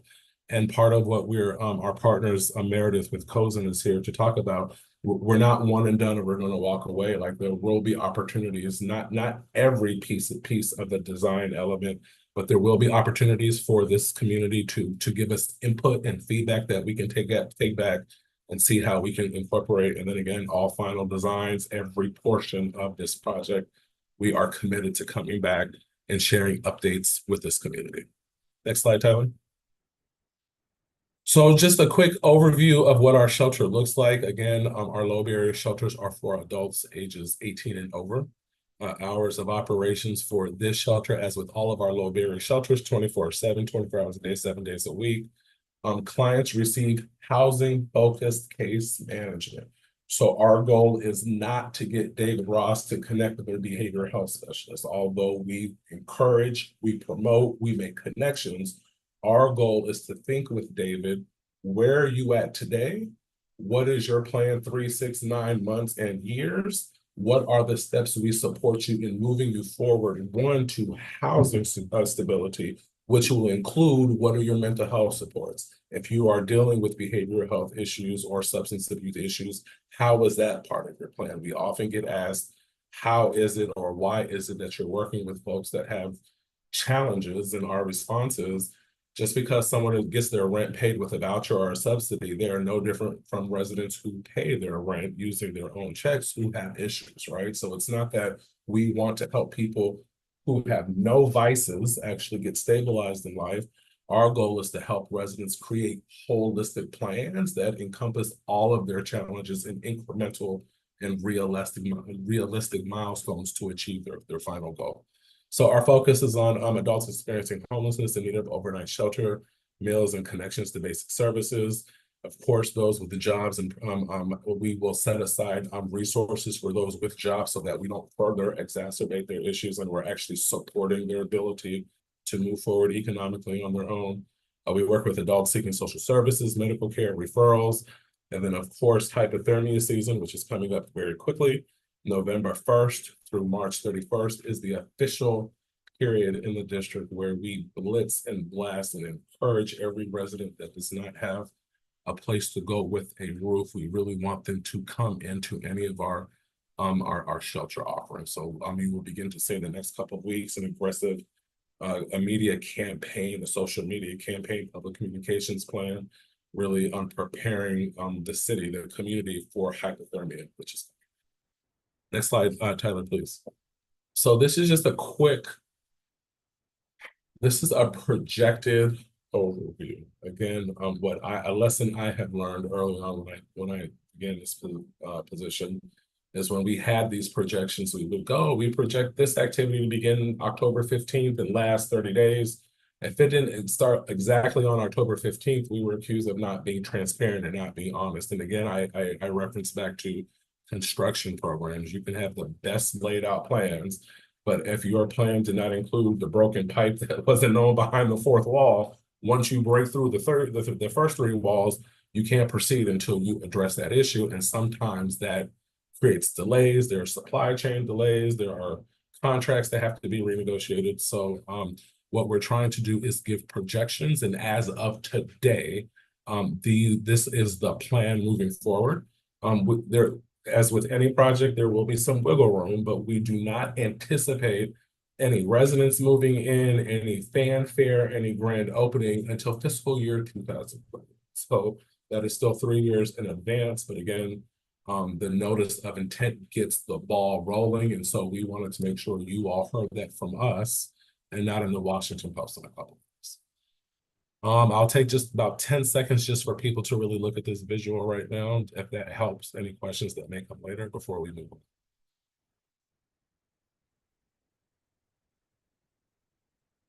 Okay, Tyler. So Meredith, were you able to join us? I'm not sure if you want to jump in and lend itself to that, or if you're comfortable with Hello, me. David. Yeah, I can just, if everyone can hear me, Meredith Moldenhauer from Cozen O'Connor. We will be representing DGS and DHS in the zoning and entitlement process in connection with this exciting process for the shelter. As anticipated or kind of stated by David, in order to be able to see this project come to fruition, we will need to be able to file a planned unit development, a PUD for the site, proposing a zoning map change from the current RF1 zone to the MU9 zone. We did send out a notice of intent to start the zoning process on October 1st, and look forward to engaging with the community and the ANC about any questions. That means that we would not be able to submit a formal application until no later than a date after November 15th. What that means is that, this is going to be the beginning of many, many ANC meetings. And we look forward to engaging with you and coming back to you. The team has some amazing architects, amazing individuals that are putting together something that we think the community is going to be really excited to see. But right now, the point of this meeting is to let you know that you will start to see us more. We will have more information to present to you. We'll look forward, obviously, to working with David Ross to understanding kind of how this ANC wishes to pull together those meetings. We did hear earlier from Commissioner Roblin about different, ANC newsletters and community meetings, and we look forward to taking advantage of whatever you believe is the best way to get out information and to be able to start presenting that information to you and to the community. We're available for any questions, and thank you so much. Thank you, Meredith. Really appreciate that. Tyler, next slide, please. So Tyler, do you want to take this one? Pop quiz. Pop quiz. Good afternoon, everyone. It's definitely nice to hear some familiar voices. So I definitely see you, Salvador. But yeah, so good afternoon. I'm Tyler Edge. I'm the special assistant to David Ross. And this just talks about community engagement. We're trying to, as always, be intentional about how we, work with the community and those who live around the DHS footprint. And so that includes us working really closely with the Mayor's Office of Community Relations. You heard Christian on the call. We also, again, recognize that something, safety and sanitation is a concern for you. And so one of the things that we're developing going forward, and I don't want to speak too soon, but I do imagine we'd be at another ANC meeting, is to discuss our plan on how we, again, plan to be proactive as regards to making sure that, the surrounding area maintains, in a proper shape. So, like I said, that's just our plan going forward. If you have any questions, you can reach out to me. My email address is Tyler, TYLER.edge, EDGE, the number 1 at dc.gov. And we would love to hear your thoughts going forward. Pass the quiz, Tyler. Thank you. And next slide. So, folks, that concludes our presentation. I know it was pretty quick and dirty, but again, we wanted to make sure we give you all the information we have now. And Tyler, Meredith, and myself are ready to field your questions. Thank you. Thank you so much. So just a friendly reminder, commissioners, you can raise your hand and I'll call on you to ask a question, and then the public can drop one in the Q&A function on the Zoom. I'll ask one simple question before I let Commissioner Rhodes take the mic. How long has the shelter that's currently there been open? How long has that been open? And is what kind of triggers the request for a new space? You know what? That's a great question that I never thought to get the answer to. How long has that shelter been in existence? I think it's been there quite a long time. So I guarantee you the next time we come back, Commissioner, we will have that response for you. There are a number of factors. I think what this team will recognize is the budget season we just left and sort of are in. Budgets affect plans. Market rate affects the plans. As you all know, the commissioner knows, there's been a discussion about New York Avenue for some time. We had hoped to see some movement prior to now on this project, but again, it involved the moving of the animal control facility. And again, we were all dealing with the budgets. So a number of factors. There is something called the point in time count that happens every January in every city across the country. And that is the official way that we count the homeless in our city, and that guides programming policy, a look at our footprint, which includes our facilities, and the work and success we experienced with Homeward DC 1, which looked at revamping the physical space and presence of our family facilities, really was the impetus around being intentional about ensuring 2.0 has that same intentionality around our single spaces. And I think we all agree on this call, what we have now is a shelter. What we're trying to build is hope. Thank you, sir. Commissioner Rhodes, questions from you. Yes, thank you. Thank you so much, David and Tyler and Meredith, for that presentation. Like, we're excited that the men's shelter is gonna be a home, more like a home, and they're gonna have more services, well deserved. I just have one thing. What is the MU9? Does that mean, because we're having an issue with the height of some of the buildings that's going to go on New York Avenue. So Okay. we can meet at another time, but can you explain what the MU9 means? Meredith, is that something you can help me with? I can, yes. So the mixed use 9 zone is one of the zones that allows for a homeless shelter to be permitted by right. And so our first goal was to ensure that we were selecting a zone that would allow the use by right. We have engaged preliminarily with the Office of Planning, as well as the New York Avenue Planning Committee, to talk about how this the potential massing and the structure does fit in with the New York Avenue plan. And we know that this committee and this ANC and this community have done a lot of hard work. And so our goal is that whatever designs you see at the next meeting will be reflective of those that time that you've spent putting together the New York Avenue plan. Thank you. Commissioner, what I will also add to what Meredith shared is we are in discussions with the Downtown BID as well as AOBA, the Apartment and Office Building Association. We understand that this transition, as with all of our transition, affects our residents as well as our business community. And so the same way that we're engaging residents through the ANC, we want to make sure we reach our business partners through those two means as well. And as this team, Commissioner Rhodes, identifies stakeholders who you believe we should get in front of, we are committed to having those meetings as well. Cool beans. Thank you so much. Thank you. Commissioner Roblin, you had a question? Yeah, thank you. So I'm so glad to hear you talk about a place for hope. I mean, I think it's been such a long time coming, because anyone that's familiar with the shelter system knows it's in complete disaster. I mean, everywhere is dangerous.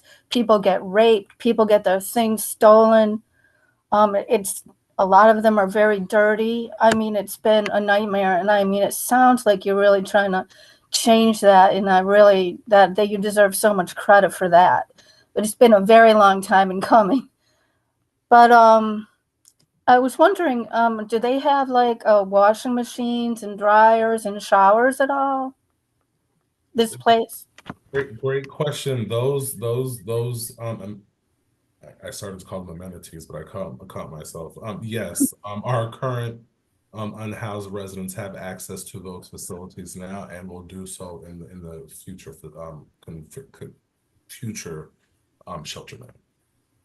That's really great, because I don't think many of them do. Probably hardly any of them do, although I'm not sure. And is there any plans to fix up the other shelters around the city with Hope as well? That's a great question. So, great question. So CCNV, which is at 425 Second Street, that is not a part of the DHS portfolio. That is an independently managed operation. I don't know if you all know the history of CCNV, and if not, Commissioner Rhodes, if people reach out to you, we can come back and do that. But there was a nationally recognized protest 20, 30 years ago. And that facility was won by the people for the people. And so a lot of people assume that we have ownership and control. We own the building facility, and DGS as a government partner leads with maintenance and upkeep. But that is an independently managed operation. Nevertheless, that will see some improvements moving forward. I will come back and share more when we're at least at this point. We are opening a facility on E Street, not too far from CCNV, and I actually had a great conversation with that ANC commissioner this afternoon, and we will be speaking to her commission in a couple of weeks.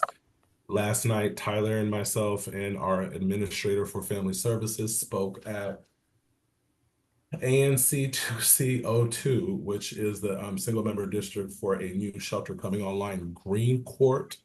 If those of you may be familiar with the Green Lantern, it is in that vicinity. We established a footprint. Many of you may be familiar with the Pat Handy Women's Shelter in Chinatown. As that facility was undergoing renovations, we explored a temporary space not too far from that location that we actually are extending and will be introducing as part of our portfolio. So there are several projects coming online, friend, that going back to the Homework 2.0, intentional focus on transforming our individual footprint, just like we did the families, moving away from the vision we saw to just like if you type in short-term family housing sites in DC, we went from DC General, which should have never, which was not an appropriate place for families, to what we have now. And I think these are the growing pains that will get us to where we are with families. We have not solved homelessness for families, but there has been a significant reduction. And what we have seen by our short-term family sites, there's a quicker entry and exit because of the privacy and the dignity and the focus that these new spaces give our residents. So it sounds like there's at least two separate agencies or whatever, and some of them are run by you all and some of them are run by other agencies.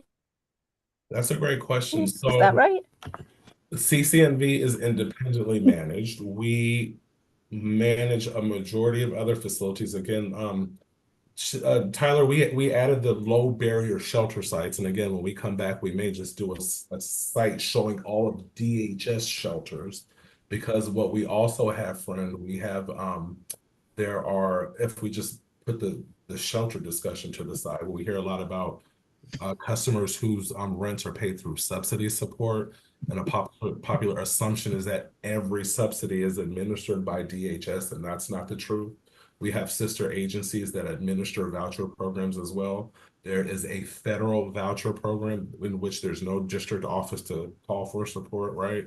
And then because of the nature of DC and the DMV region, there are nonprofits, other groups who apply for regional support for regional homelessness, and their facilities are in the boundaries of the district that we have no say-so over because their funding is federal. So it can get a little complicated. And what we want to do is we want to be the one to sort of untangle that for you. We don't want folks to sort of figure out, well, who's federally, like, we don't want you all to do that. Where you have those concerns, let us know. We're your partners, and we'll do that legwork and see how we can make those connections for you. But getting back to shelter, CCNV is independently operated. Again, our slides will show you, or our website will show you where our facilities are. And again, there are federal and local Maryland and Virginia operations that set up in the district. But you're Okay. Oh, Commissioner Roblin, I'm sorry. You asked a good amount of questions, and we're definitely over on yeah, time for this sorry one. about that. And we Yeah. still have Commissioner Henderson and Commissioner Arbuckle and questions in the Q&A. Commissioner Henderson, you had your hand raised.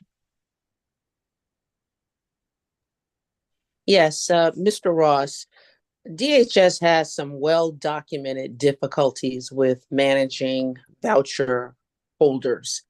What protocols does the agency have in place to ensure that a low barrier shelter environment is not, just a free-for-all and an impediment, not only to the immediate environment, but to the surrounding community? So our services are housing focused to ensure that we help support residents get into a permanent sort of setting that they can sustain on their own or through permanent support, period.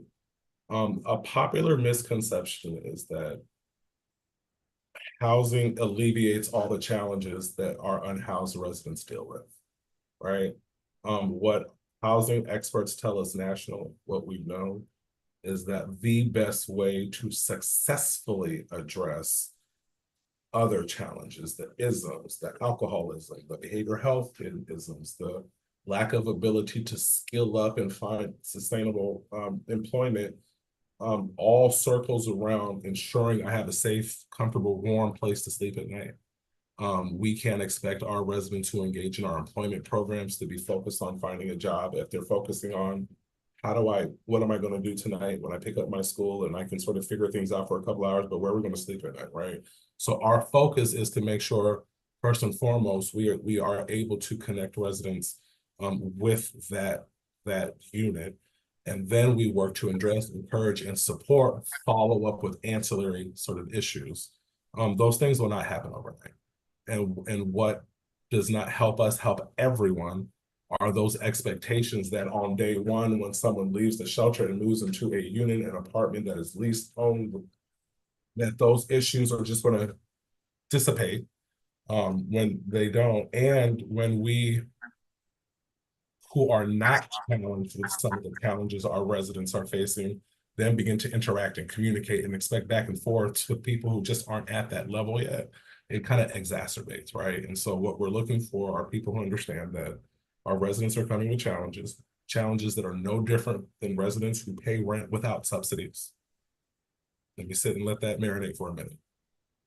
I think there's a perception that only those whose rent is paid through a voucher have issues, and that's not true. But also what is not true is that those who are existing residents should have to deal with things that are foreign to you. So what our job to do is to support residents.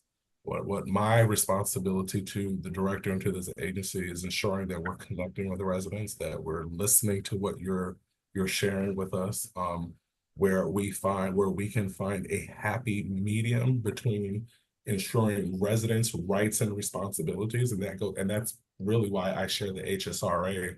Everything we're doing now is within the law. And some of the requests we get via email and complaints are asking us to operate outside of the law.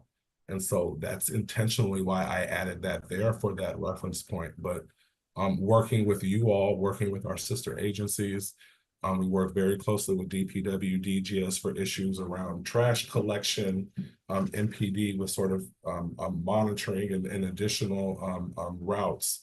Nothing is perfect, and we're not going to solve an issue overnight, but we're committed to not walking away. As I shared about New York Avenue, I think I would be inauthentic if I came on this line and try to sell that this current site is wonderful. It's not. When I walked in the first time, I said, I want out of here now, right? And so that contributes to the mindset of people. If you've ever been in and around that facility, going in and walking around does not make you want to be a good neighbor. Let's just be honest, right? And so it's no different than me going home to a filthy home. And how does that make me feel versus if I were doing my adult responsibilities and cleaning, I come home to a wonderfully clean house that makes me feel cool, calm, and collected. If I haven't been an adult for the previous 30 days and done my due diligence, then I'm going to come home and I'm just going to want to go to my little corner and ignore it all. And that's what's happening now with residents in New York Avenue. So I'm asking on behalf of our director and our agency to walk with us into this new world. Just like with 801 East, just like with the Aston that we're about to do a ribbon cutting, we want people to come to us and we want to offer them help, and we just can't do that now.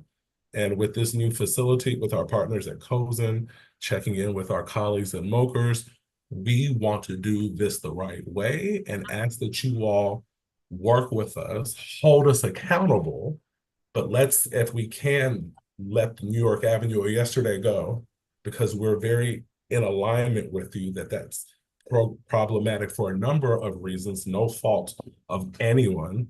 But now that we know better, we do better. And that's our goal with this site and why we're here tonight. Thank you so much, Mr. Ross. I'll ask for folks that didn't get to ask their questions to directly email them to you so you can follow up since we went over time tonight. But we do appreciate a lot of the information that you gave us. There was a lot of clarification and stuff that we weren't privy to in terms of this shelter and space. So we look forward to continuing working with your office to get more information and get community engaged on this project. Thank you for having us. And again, because we've been at work for about 12 hours, we will send the deck out tomorrow. Tyler will Sounds good. and our contact information is on there. I look forward to connecting with you all. Thank you for having us. Thank you so much. Thank you so much. Thank you. Thank you. Okay. Moving forward with tonight's meeting, we're going over, so just be mindful of time when presenting and asking questions. We have the Pink Fox. Josh Sanderlin is here to present. Mr. Sanderlin, whenever you're ready. Yes, thank you so much for allowing me to come here tonight. I know you're running over, so I won't take too much of your time, but I definitely want to introduce the commission to myself. I am the general counsel and part owner of Pink Fox. We recently leased a space at 2003 Fenwick Street, the old Ari's Diner. And what Pink Fox is an ABCA licensed cannabis, type 1 cannabis manufacturer. So what that really means is we're not processing cannabis, we're not growing it, we're not using volatile chemicals. What we are doing is simply taking chemical products and turning them into different food items. So as such, we are regulated by both ABCA on one end, but also the Department of Health on the other end. Right now, in fact, we are going through the process with the Department of Health to make sure the kitchen is back to where it needs to be and up to snuff for making food products, as well as getting our variances from the Department of Health for the different products we make. This is a new license in the district. Previously, a manufacturing licenses didn't exist. It was just growers who got to also manufacture, and they were all lumped into one. That said, for us, it was important to reach out early, working with our Commissioner Rhodes, having her walk through our space and see that, one of the things we are fully committed to is making sure that both we and our product are secure, but also we're not causing more problems for security in the area. Although we have cannabis, we have significantly upgraded the facility. It still looks like Ari's Diner on the inside because we are mostly interested in the kitchen, but we have added 9 continuously monitored cameras throughout the space, including both out front as well as our back door plus our loading dock.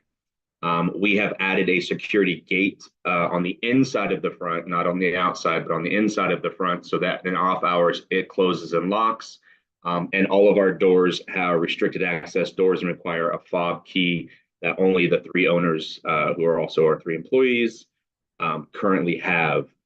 In addition to that, we also have a 24/7 monitored alarm system that we use ADT for, as well as we decided it was going to be a good step to take a special type of vinyl and put it on the windows.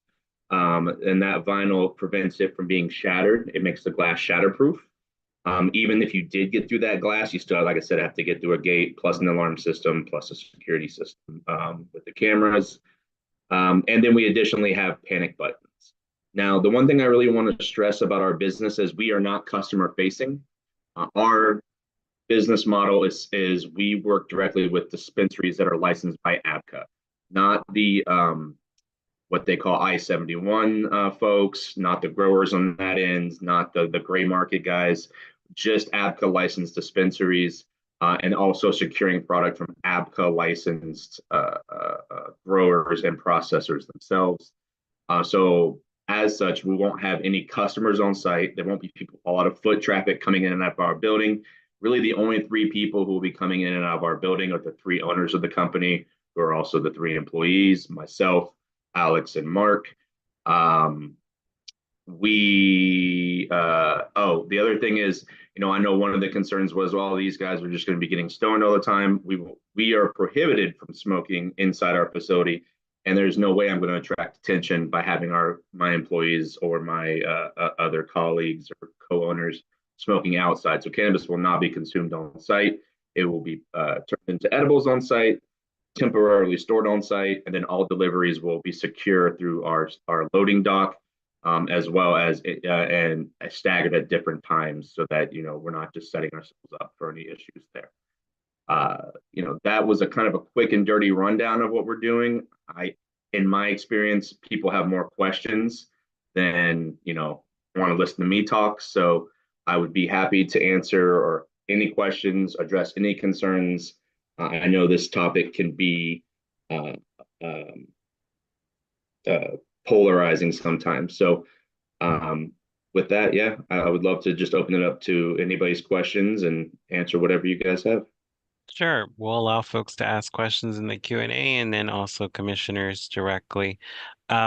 My question first, sir. Well, thank you for presenting on this. I know, like you said, cannabis matters can be a little polarizing sometimes, so we appreciate your professionalism when it came to presenting this information about your business. My question is, were there other potential sites that you were looking at before coming into Ivy City? Was there something particular that stood out that said, "Hey, this is it right here"? Just trying to get a feel of what your take is coming into the neighborhood. So I actually live not far from Ivy City. For me, it's a 5-minute drive. It's really nice to have a place so close. I had eaten at Ari's Diner.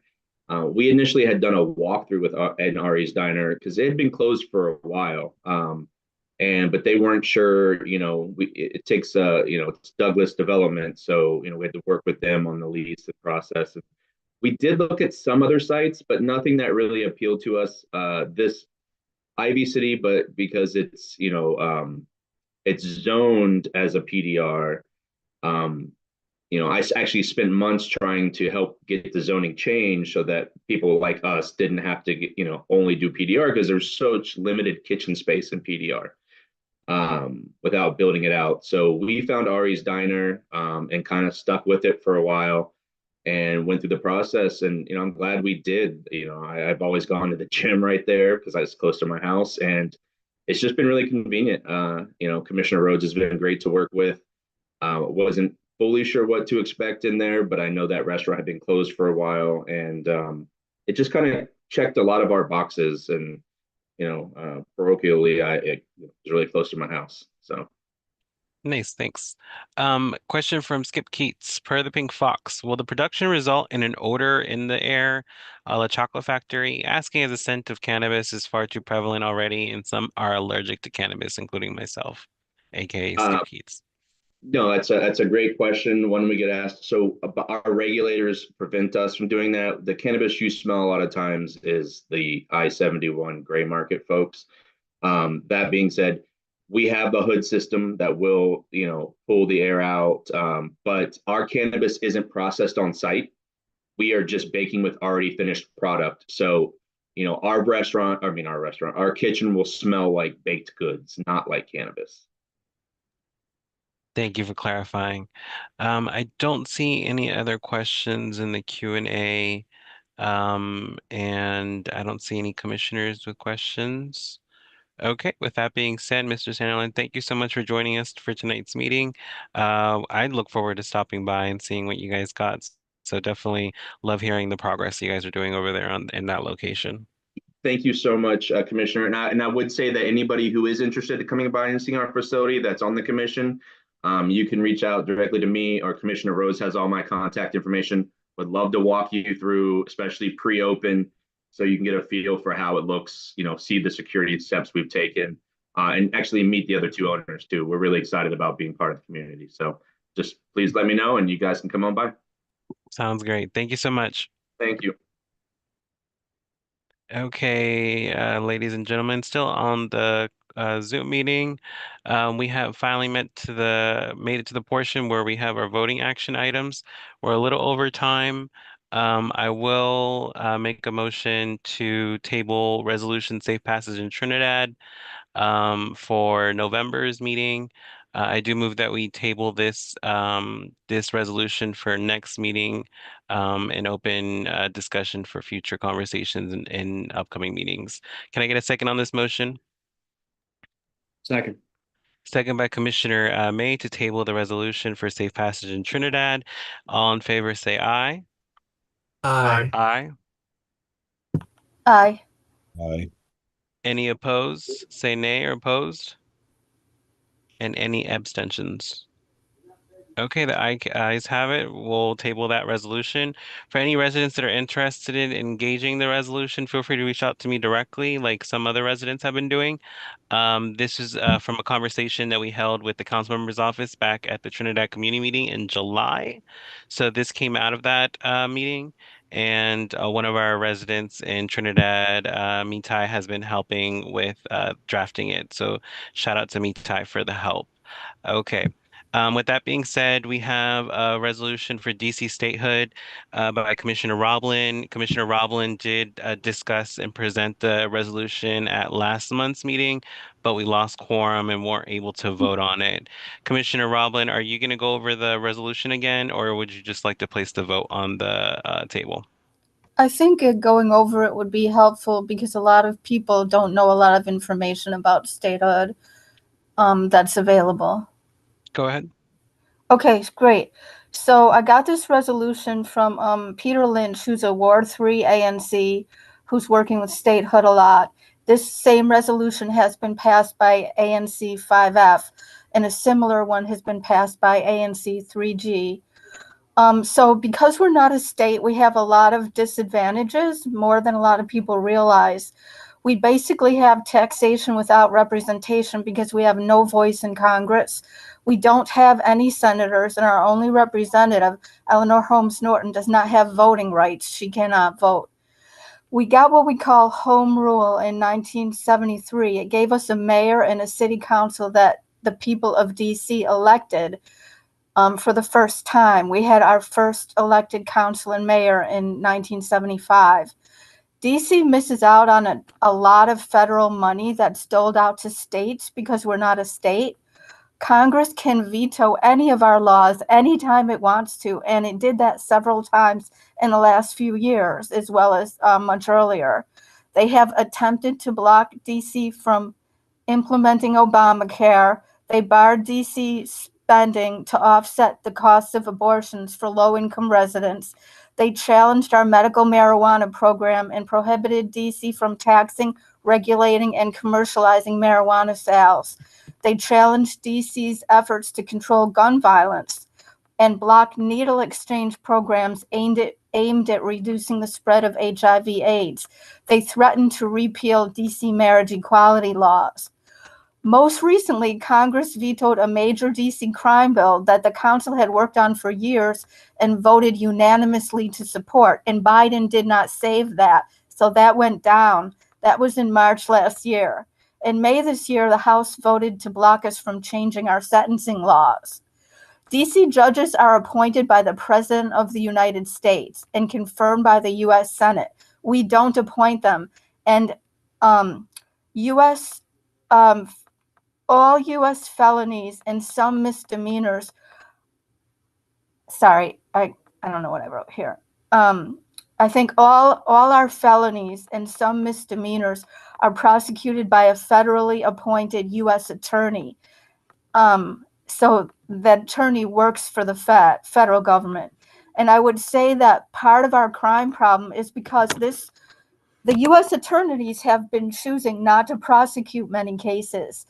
MPD has said that often. former chief of police Robert Conti said he believed that that's the reason why our crime rate is so high, because we don't have control over our own prosecutorial decisions. And the U.S. attorney was letting a lot of like major dangerous cases go. People convicted of offenses in D.C. are put into the custody of the Federal Bureau of Prisons, which incarcerates them as far away as California and Arizona. And being far away from family and friends is extremely detrimental for a prisoner's path to rehabilitation. And because most people in DC are Democrats, Republicans absolutely do not want us to become a state, because we would have all Democrat representatives. That's 2 more Democratic senators. They don't want it. So, and Donald Trump has said if he wins this time, he will get rid of home rule and will be completely controlled by Congress. I don't know how possible it is, but it is. It could conceivably happen, but I don't think it's likely. But if we have a Republican-controlled House, Senate, and we have Donald Trump, it definitely could happen. So I believe a lot of people have a lot of misconceptions that not being a state is better in one way or another, and I believe that very little of that is really true. The League of Women Voters has a DC Statehood FAQ 101 on their statehood page. Go to lwvdc.org, hit what we do, and scroll down to DC Statehood to find all kinds of DC Statehood resources, including a recent DC Statehood 101 training. You can watch its video and ask questions. You can write questions to the League of Women Voters. You can also email DC government with your questions at statehood@dc.gov. That's all I have to say. Thank you, Commissioner. Are there any questions from the public or for the commissioners?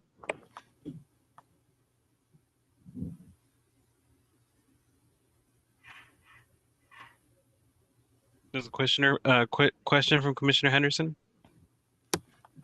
Yes, Commissioner Roblin, I am a former at-large committee woman for the DC Democratic State Committee and a former chairperson for the Statehood Committee. So I have supported statehood for as long as I've been a district resident.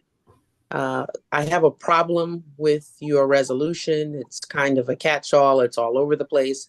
And I suggest that you streamline it to make it, to better present the resolution for support. But ANCs are nonpartisan, and this should be an issue. It should be written in such a way that all residents of our commission area would be supportive of. And it's sort of a hodgepodge. What you have, and I'm not criticizing you, I'm just giving you some constructive criticism.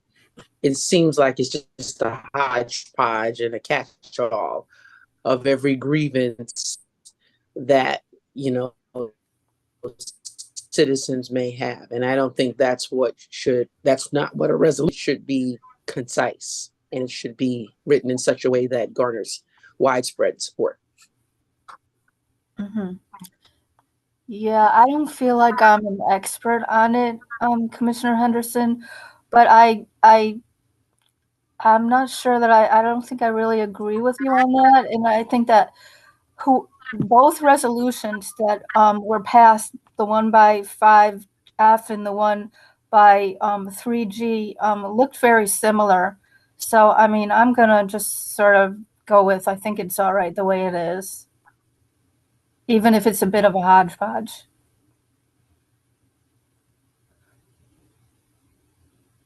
Are there any other questions?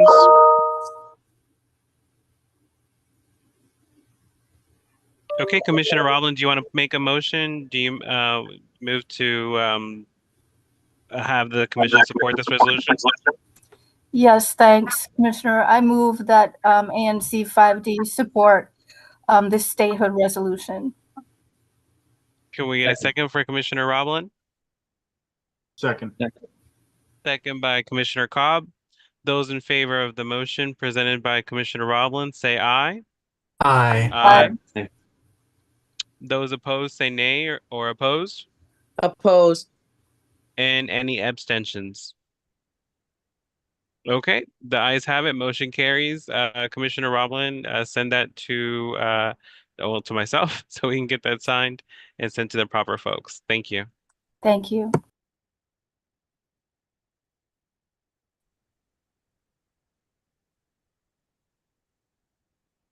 Okay, we have three more items. We have a BZA matter and then another resolution by Commissioner Roblin and a letter by Commissioner Arbuckle. Commissioner Arbuckle, can you get the letter on the agenda, the link to it, please? Just like add it in, I'll do that. Thank you. Do we have our folks for the BZA matter? And Commissioner, while we're doing that, just my normal disclaimer, because of my day job, I have to recuse from all land use decisions, so I will go off mute and off video and return after the vote is done. Thank you. Hello, Commissioners. My name is Meredith Moldenhauer, Land Use Counsel for the applicant. I'm going to turn my video off while I share my screen and walk through the presentation, just because I'm afraid I might have a little little bandwidth, but I'll be available for questions. I'm going to share my screen and walk through a quick presentation. Sounds good. Thank you.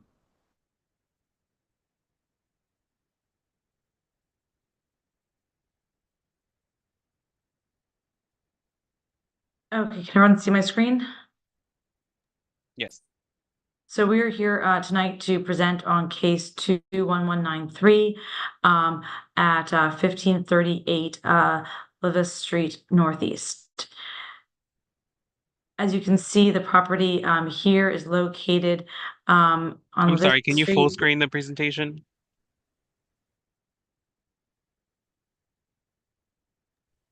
If you click on the little rectangle with the line pointing down right next, there you go. Okay. As you can see, the property abuts another property in the rear and does not have alley access, and is a existing tax lot located in the RF1 zone. On the left is the property from May 2023 pre-construction. The property is located on the vacant lot in between of two existing red brick buildings. The image on the right is the existing I'm sorry. condition of the. I don't know if the presentation but we're still getting that original slide where we can see the presentation, but it's not full screen. Do you mind if I get out of full screen? Yeah, if you get exit out of the share screen and then try again. Okay. Can you see this? Yes. Okay, so we'll stay with the smaller screen then, if that's okay, to ensure that you can see it. And so, as you can see, the image on the left is a picture from May 2023, pre-construction. The property is this vacant lot, imaged here on the left, where you can see the fencing between the two existing red buildings. On the right, you can see the present post-construction or kind of mid-construction, I'll say, property. The property is this kind of more multicolored white and red brick building. The door to the property is behind the porta potty here, so you kind of doesn't look like there's a door there, but there is. It's right behind that building, right there.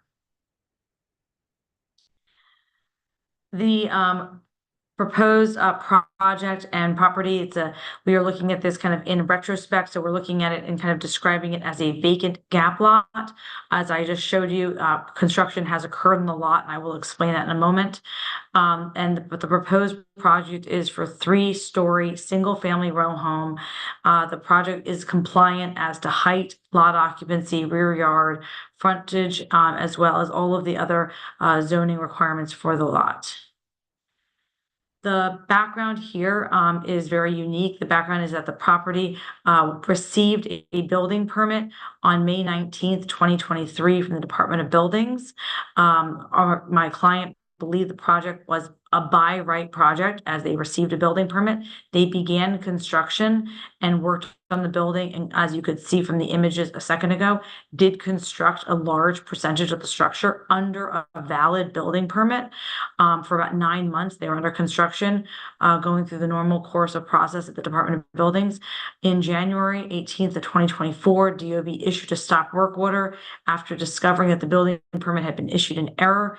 The zoning administrator went back back and forth with my client and finally issued a referral letter identifying that zoning relief was needed for the application. That was in May. Shortly thereafter, the applicant filed this application, and that is why we are here today before you to be able to allow this project to be completed and the relief to be sought. As you can see here, the project complies with the 10-foot rule from the smaller abutting lot. There's ample rear yard provided at the site and compliant with that requirement. The property is in line with the abutting building at 1536. It's a 3-story single-family home with 2 baths and additional bedrooms for a family. It is compliant to the height requirement of the zone. And this is the rear rendering of the building. The relief that we are requesting is relief from minimum lot area, as the lot, as it always was when it originally received the building permit, to today is only 780 square feet when 1,800 square feet is required for minimum lot area. We are also seeking relief under from 12 feet from the 18-foot lot requirement and 12 feet from the minimum lot frontage.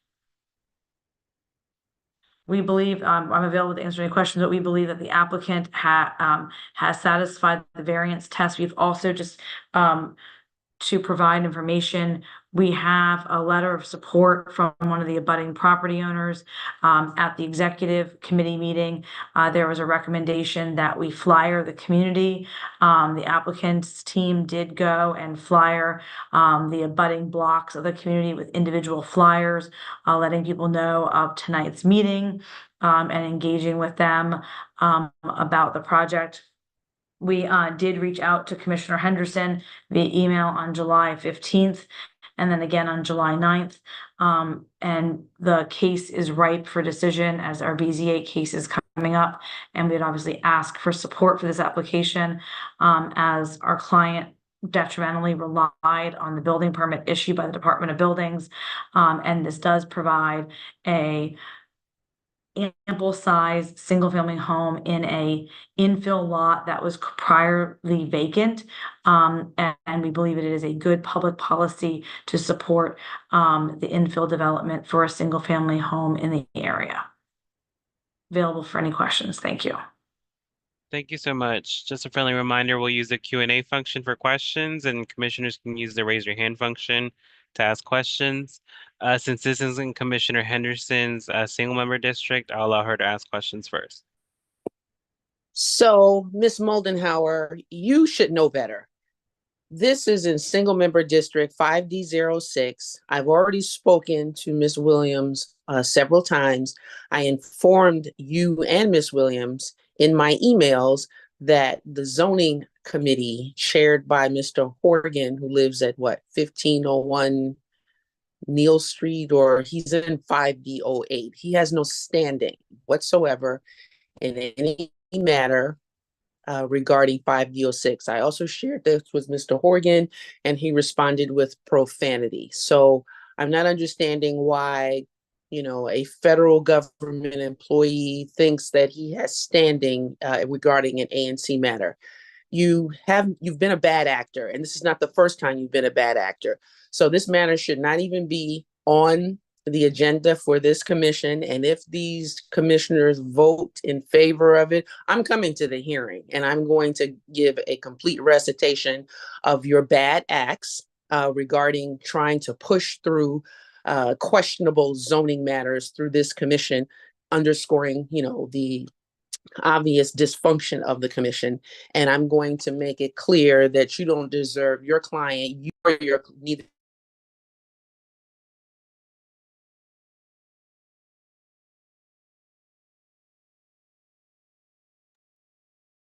Commissioner Henderson, we lost your audio, you're muted.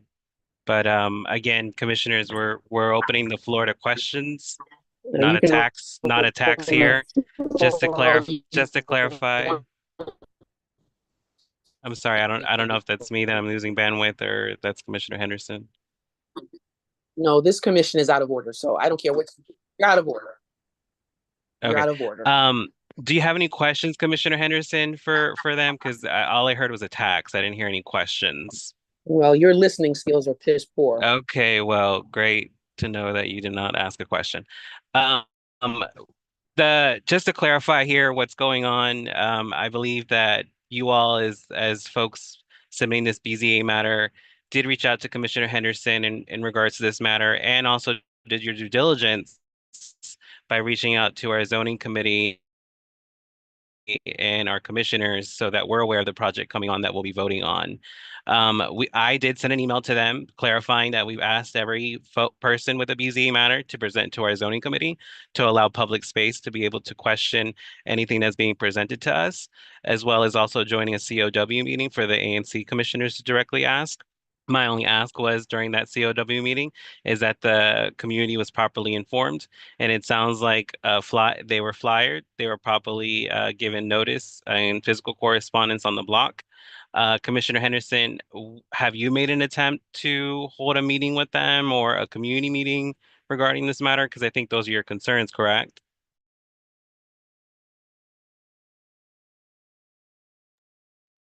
I take your silence as a no, that you haven't done any of that. Okay. Um, so Commissioner Henderson, did you have any actual comment, feedback, or questions on the content of what they're addressing to the commission? No, Commissioner? Okay, just clarifying. I take your silence as a no.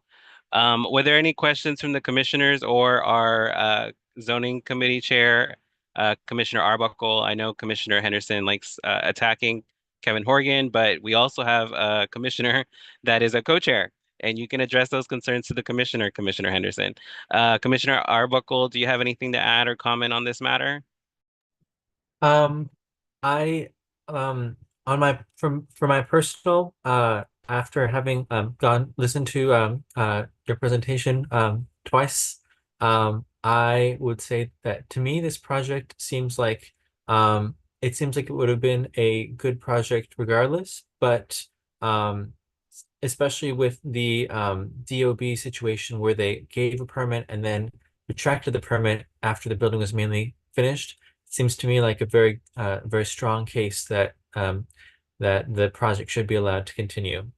The one thing that I have heard from some neighbors is something that you may wish to address in during your development. Apparently, there is a drainage issue in front of the property, and water has begun to pool at certain times. It's just something that, while I don't think should stop the project, I think it is something that should be that your client should consider should work with the city to fix, or if it's something that's caused by internal to the property, to try to fix that so that there's no longer water pooling in the street. Thank you, Commissioner. We'll note that because there's a stop work order, we might be limited, but we can also contact DOB and inform them of an emergency need. They can sometimes release the stop work order, allow repairs to be done, and then put the stop work order back on. But I will inform my client and obviously update the commissioners, when we find out about that. Perfect. Thanks for sharing that, Commissioner Arbuckle. We do have a lot of properties getting developed in Trinidad where either the property was not built similarly to what it was already there, or it's entirely new structure. And we see these water issues happen. When is your BZA hearing actually slotted for?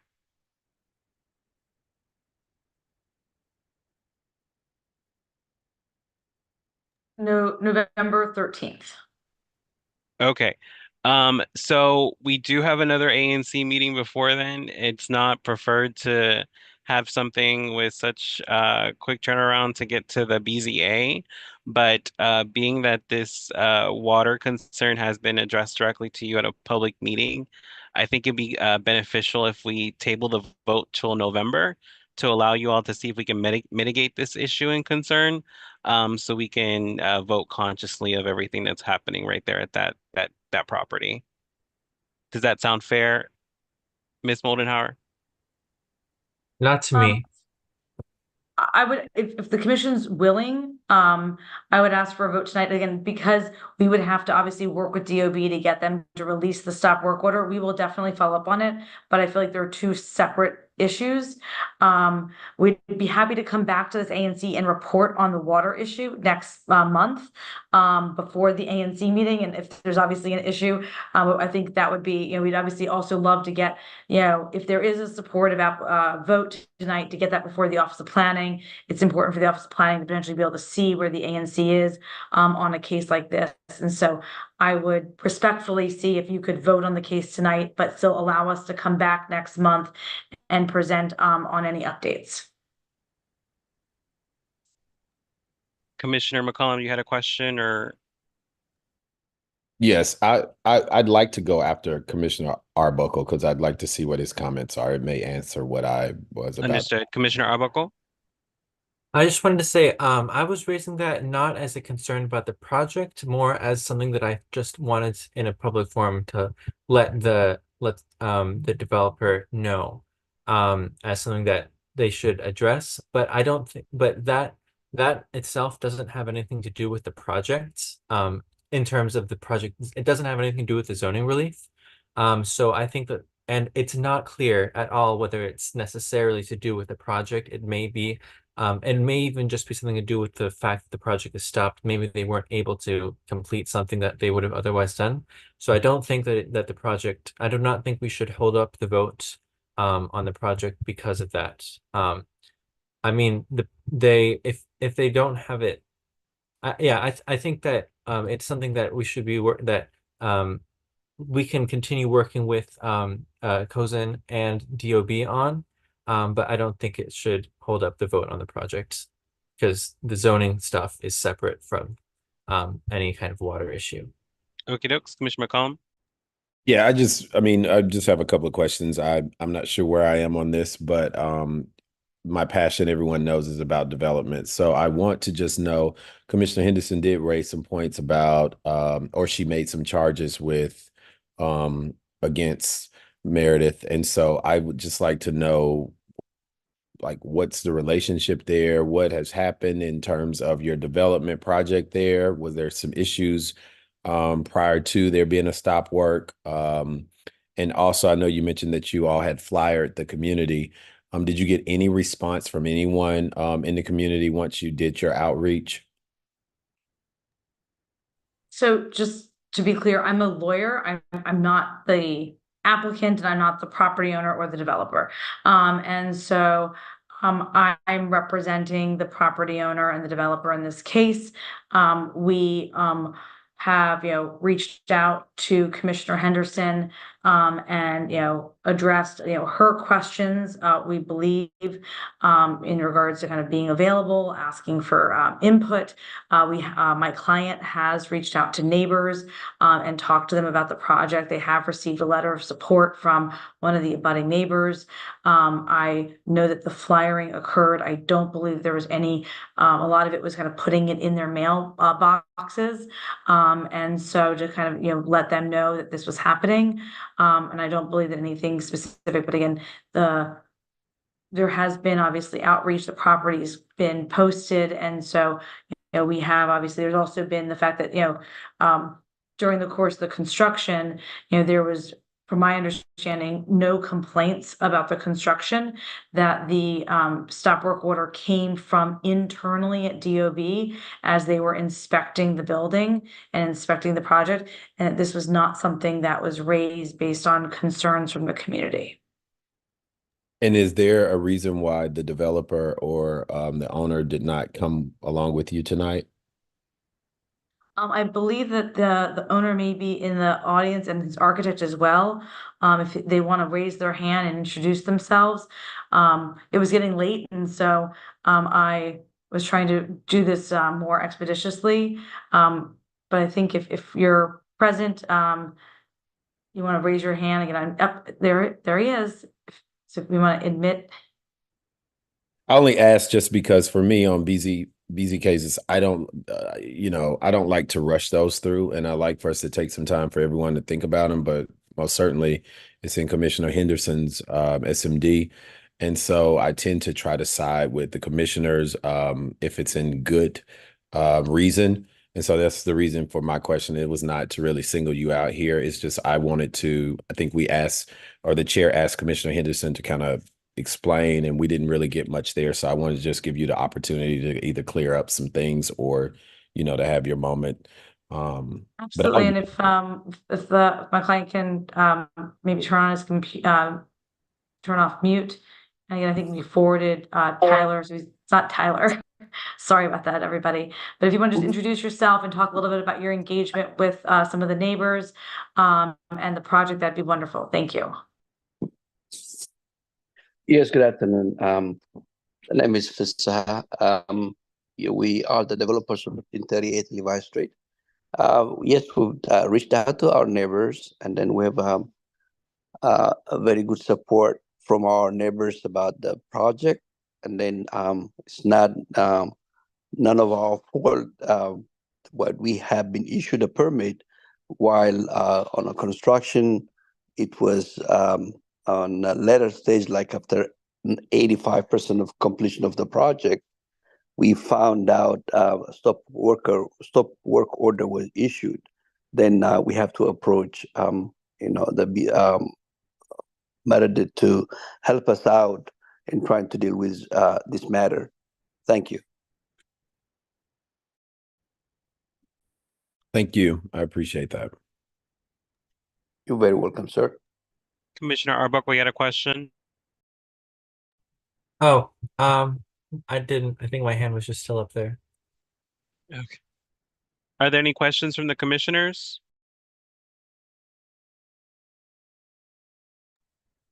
I just have a question to the property owner. Is there a reason why you're not on camera? And I know it's late, but is there a reason, and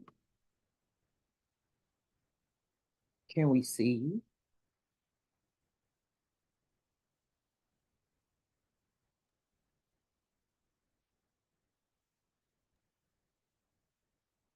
Okay. Okay, for the sake of time, I think we'll allow their technicality tech issues bear with us there. But Commissioner Arbuckle, as our zoning chair, I'll ask if you can make a motion then for this project. Yes. Go ahead. Oh, continue. No, I'm still open to discussion. 3 minutes is necessary. But since I'm not on camera, I can't get my camera working. Vote and Commissioner Cobb won't vote, but we still have quorum. So feel free to make a motion as you see fit. So I would like to make a motion to support this project. I guess, do we now, I guess do I have a second? I'll second. Okay, second by Commissioner May. Do commissioners need a discussion, or are we open to a vote to voting? I saw a comment in the Q&A that I do want to say something about, so we can have discussion. Okay, 3 minutes. Somebody said Olya Brainak, who I'm guessing is a member of the community, said that water pooling in public space is a DOEE matter that doesn't have to do with zoning. So that might be relevant to us. That's all I had. I just wanted to lift up that Q&A comment. And just to go back on the actual relief that's being requested here, what were your comments on that, Chair? So the relief is for a few different things. Basically, to have the lot be narrower than the usual ones at 12 foot, rather than the zoning minimum of 18, and the lot be smaller. The lot is smaller than the usual minimum. And one of the reasons why I personally support this is a lot of those rules of like minimum width and minimum lot size were actually put in place as a measure to make houses larger and thus more expensive. And it was a way that communities or politicians could use to make their communities less accessible to those who couldn't afford larger homes. So I think that it's a good thing to allow more variation in home sizes. Okay, any further discussion? Okay, a motion was placed on the floor by Commissioner Arbuckle, second by Commissioner May. Those in favor of the motion, we'll just to get the exact vote, we'll do roll call. 5D01, Yes. 5D02. Yeah. What was that, Commissioner? I'm sorry. Yes. Thank you. 5D03, Yes. 5D04, 5D05 is myself, 5D06. Absolutely not. And I will be following up with the Office of the Bar Council regarding you, Ms. Moldenhauer. And 5D07, Abstain. 5D08, Yes. and 5D09. She's no longer in the meeting. Did we have quorum there, Commissioner McCollum? I didn't realize Commissioner Blacknell left. Yeah, we have quorum. What was the final vote? One moment. I count 4 yeses, 1 no. 4-1-1. Yeah. So it carries. So it didn't pass. It carries. Oh, it does. Okay, it's been a long night. Okay, motion carries. Commissioner Arbuckle, please prepare that. Go ahead. Sorry. I'm sorry. Did everyone vote? We had seven voters, but we only tallied 6. The chair does not vote because he can't get on camera. Oh, I see. I'm sorry. Okay, sorry. Thank you for clarifying that. Okay, Commissioner Arbuckle, this carried, and can you go ahead and prepare that correct material for this matter, and then we'll go ahead and sign off and enter it into the BZA. Thank you for your time this evening. Thank you. Thank you for being patient with us.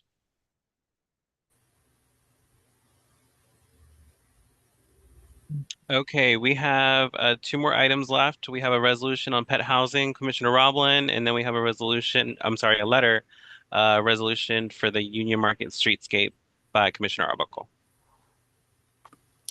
Yes, Max Broad is going to speak and present on this resolution. Is he here?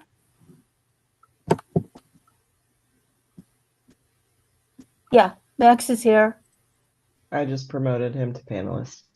Thanks. Thank you.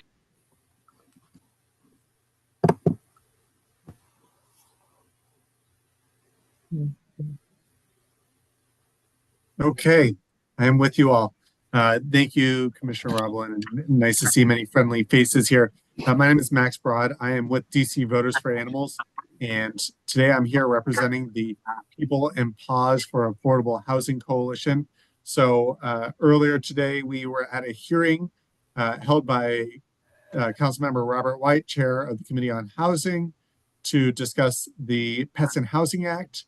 And, just earlier on this call, it was cool to see Department of Human Services on the call talking about the point-in-time homeless count. That was something that came up today as we were exploring the topic of pets and housing, because this is something that very much intersects with stable and secure housing for people of DC. But, first and foremost, we're talking about pets and our furry friends. DC is a city that loves our fur babies. And sure enough, this bill does many things that supports both our fur babies and the residents of the city. It specifically has 3 provisions. The first provision is capping pet rents and security deposits. So it's still allowed to, landlords are still allowed to charge for pet rents and security deposits, but it just it limits the amount that they can be charged, and prevents, runaway charges or people with pets being, accosted with runaway charges. The second provision is that it requires that DC operate at least one shelter that allows people to take their companion animals with them. The reason why this is a really big deal is because, one, sometimes people will not go into a shelter if they do not have a companion animal. So this increases just access. And secondly, especially people fleeing bad situations, particularly like domestic violence, having a shelter or having a place to take one's companion animal is a critical way for them to it's critical for them to feel comfortable leaving. Many people will not leave a bad situation like domestic violence if they're concerned that their abuser will do bad things to the pet, or um, if they will be separated from the companion animal. So um, that's one of the two things. And then thirdly, it caps, it restricts any prohibitions on dogs and animals based on their breed, size, and weight. And the reason why this is important is because while we may have perceptions about why certain dogs are restricted, there's actually not strong correlation between the performance of the dog or the animal and how that influences their their behavior. It's really a nature versus nurture conversation. And so often for these animals, they're really wonderful animals, but because people have certain perceptions of them, they're restricted on just kind of a across the board. So that's an overview of what the Pets and Housing Act does. And right now we had the hearing today, and the comment period is still open until Monday or Tuesday, and we're just looking for ANCs to consider supporting this bill by passing a resolution. Thank you. Thanks, Max. Friendly reminder, you can drop a question in the Q&A and commissioners can raise their hand. Max, I'm assuming you guys have been doing outreach with other ANCs. Have any of the other commissions brought up concerns or issues with this? Yeah. Thank you. This is actually the first presentation we've done at an ANC, so thanks for asking that. There are a variety of concerns, not from ANCs, but we had the hearing today, and people are concerned about what it would mean to expand the dogs that we allow in our buildings, and what it would mean for if we were limiting the security deposit that landlords are allowed to collect. And a big part of what we're trying to communicate is that people are still allowed to have security deposits that cover damages even outside of the pet rent. But oftentimes, the security deposits get excessive and can be a bit prohibitive for many people with their companion animals. Got it. Commissioner Cobb? Thanks. I like the spirit of it, but I'm just not sure if I can support it based on how it's written for 1.5 reasons. One, it doesn't do anything to prevent housing providers from completely banning pets. And by imposing costs like this or capping whatever costs they can recoup, it seems like that would more than likely just lead to more housing providers banning pets altogether. And then second, what is the actual language? The breed size or weight restriction. I understand where that's coming from, but it just seems a little odd to me that you can't differentiate based on if it's a turtle in a terrarium or a Great Dane. Yeah, thanks so much for your consideration there, and I totally understand that. I've heard that expressed before, and I understand where people are coming from, because it's very likely that it will lead to fewer houses or fewer landlords offering pet-friendly housing at all. They may feel like, hey, if I can't restrict based on breed size and weight, then I'm going to not allow pets in the first place. And that's a totally reasonable take. I guess the way I look at it is just like, where do we want to go in the future? And like, can we see a world in which people can live with their companion, whoever they feel is right for them to live with, regardless of social norms around what's allowed in housing? And I would make the case, and I understand if others don't agree with it, but I would make the case that we want to get to a place where people are living with their companion animals that they feel is the right fit for them. And I think this bill is an important step in that direction. Great. Are there any other questions from the commissioners or the public? Skip Keats here. It says, per the Pets Housing Act, does it have any considerations for allergies in multi-unit residences? For allergies. Yeah, it's a great question. Obviously something that is an important dynamic as we live in a city with many different inputs and outputs going all throughout. And this is something we discuss and look into as a coalition, and we recognize that there's going to be challenges like this. There are situations where pros and cons have to be weighed, but in general, people are going to have allergies to many different things, and so as what we're really pushing for is buildings just having more clear codes of conduct and standards for how companion animals coexist and cohabitate with us.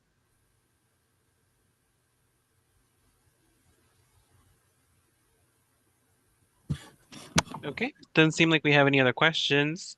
Commissioner Roblin, this is your resolution. You can go ahead and move to put this on for a vote. Thanks, Commissioner.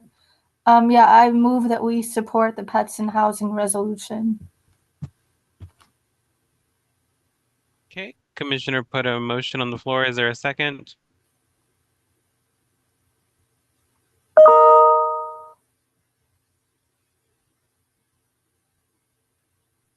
I'll second the motion to allow y'all to vote. Second by Commissioner Cesar Guzman. All in favor of the resolution, say aye. Aye.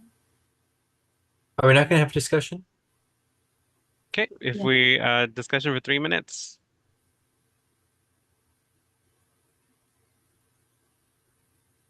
And are you still able to vote even though you're not on camera? Who, me? Mm-hmm. No. I won't be able to vote. I tried seeing if it's working, but still not. I think it just broke the camera. I dropped it out of Trinidad Community after the Trinidad Community meeting yesterday. But discussion, Commissioner Arbuckle, did you want to address something? Yeah, I just I want to say, myself, I'm open to seeing Commissioner Roblin maybe making some edits to see if she'll garner more support for the resolution, but that's my stance on this matter right now. yeah, I just wanted to explain that I'm gonna vote no, and I wanted to explain why. So I agree with Commissioner Cobb. I like the spirit of people being able to, of people being able to live with their pets, but I think that there, as it is right now, it's written in a way that would make it less likely for people to for apartment landlords to allow pets. And I think that it's not a bad thing for there to be different like different buildings to allow different um, types of pets. Like some buildings may only want to deal with like things like turtles, etc. Other buildings might be more set up for larger pets. And so I think that I'm going to vote no for this one.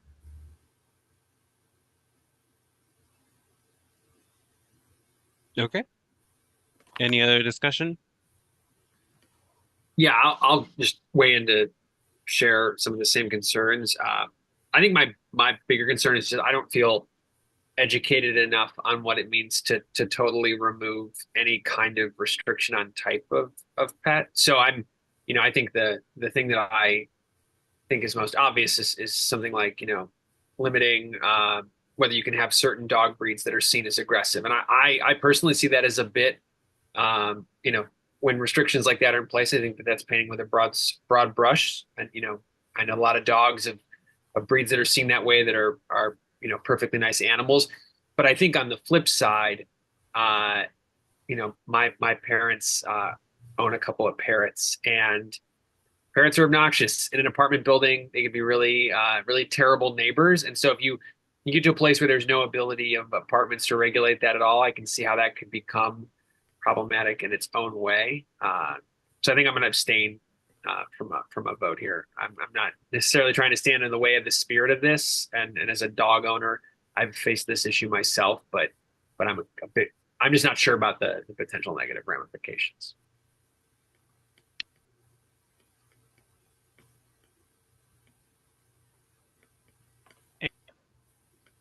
Any comments or anything to say?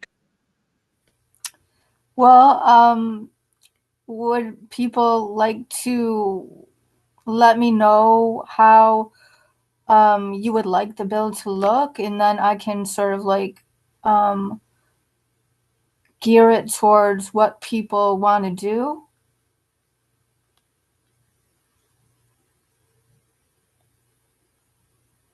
I feel like I think it seems like this is Robert Councilmember White's bill. So Yeah, I'm not sure if we can change it actually. Max, can we change this resolution? Yeah, absolutely. And the bill is currently in committee and will be, now that it's had a hearing, the public comment, the written record is still open for almost a week more, and then it'll get a committee markup for further consideration if there is feedback. Mm-hmm. Do you think that will happen soon? I mean, our next meeting when we could vote on it is the second Tuesday in November. Yeah, I would imagine it will be voted out of committee by then. Okay. Well, how about if we can get it in before it does get voted out of committee, then or go through for the main vote anyway. I mean, it would still be useful before everyone votes on it, right? Okay, so then I'll speak with all commissioners individually. How's that? And Max, we can work together on it and see if there's any way that you all would support it. And then we can gear it towards what you would support. Would that be a good thing, Max, do you think? Sounds like a plan. Okay, great. Okay, thanks, y'all. Well, there's a motion on the floor. So our parliamentarian, how do we clarify this? Well, at this point, there's a motion on the floor, but the person who raised the motion can withdraw the motion as well. Okay. Oh, yeah. Thank you. I withdraw the motion. Okay. Thank you, Commissioner Roblin. Thank you, everybody. Thank you, thank you. And thank you, Max, for joining us tonight this late. We appreciate you taking our questions. Commissioner Arbuckle, last item. hello, everybody. So I wanted to present a resolution that I wrote about Union Market Streetscape. And I'm going to send a note. I'm going to put it in the chat. Somebody actually went in. I'm going to delete. Somebody kind of went in and added a bunch of comments. It wasn't me. So I'm going to delete those comments. So just pretend that, just like get rid of those comments that were put in there. I'm gonna see how I can delete them. You might have shared a link where people can Yeah, comment I instead think I of did. just I shared it view. with some. Yeah, just delete all these things. Okay, I deleted it. So basically, for some context, I'm going to share my screen. I'm going to share to here. So basically, oh, why can't I see it very well? So basically, Union Market Streetscape Guidelines were created in 2019 as a partnership between the Office of Planning, DDOT, I think the Office of Historic Preservation was involved, as well as the developers that are active in Union Market. And they set up basically the idea was, how is Union Market going to transition from being a place that's predominantly wholesale, etc., where the streets are very not very pedestrian friendly. How are they going to become more pedestrian friendly as more people and more businesses come into the area?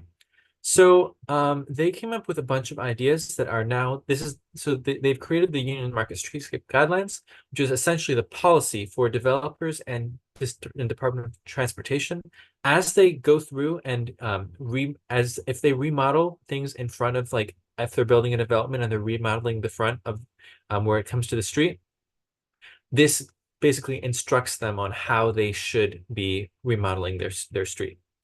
So basically it has a bunch of different like specific guidelines, and in my view, in the most part, they're very good.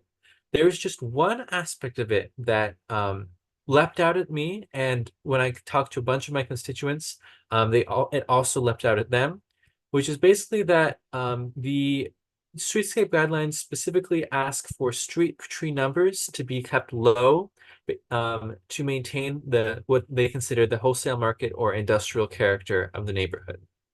Now, what this means in practice is that streets, basically these three streets that you can see right here, as of right now, have very few street trees. And since this, I don't know if you can see my mouse, but the area in between is the historic spine of Union Market. And these are quite low-rise buildings, which means that they do not provide very much shade, except for through their awnings. But they do not provide that much shade for the rest of the market. So the fact that the streetscape guidelines call for specifically restricting the amount of tree canopy that can be provided means that developers, when they're remodeling these streets, are not putting trees in, at least are not putting very many trees in, because the Office of Planning and District Department of Transportation have said not to.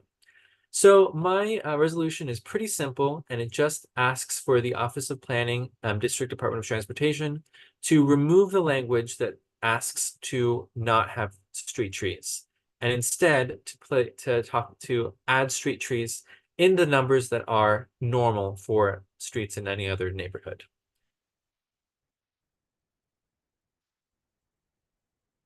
Oh, and it has a bunch of whereas that basically are exactly what I just said.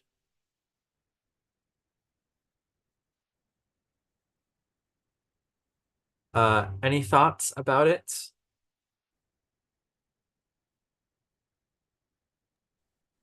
Any questions from the public or the commissioners before the commissioner puts it on vote? I just have a question. Of course, any amount of trees is helpful. It cools down the community.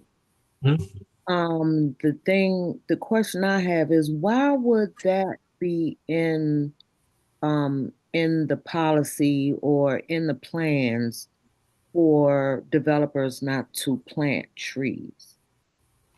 So I talked to somebody who works with a council member, and they said, I don't know, but they said to me that it might be that the Office of Historic Preservation put that in there, and that nobody pushed back on it, and so it just got left in there.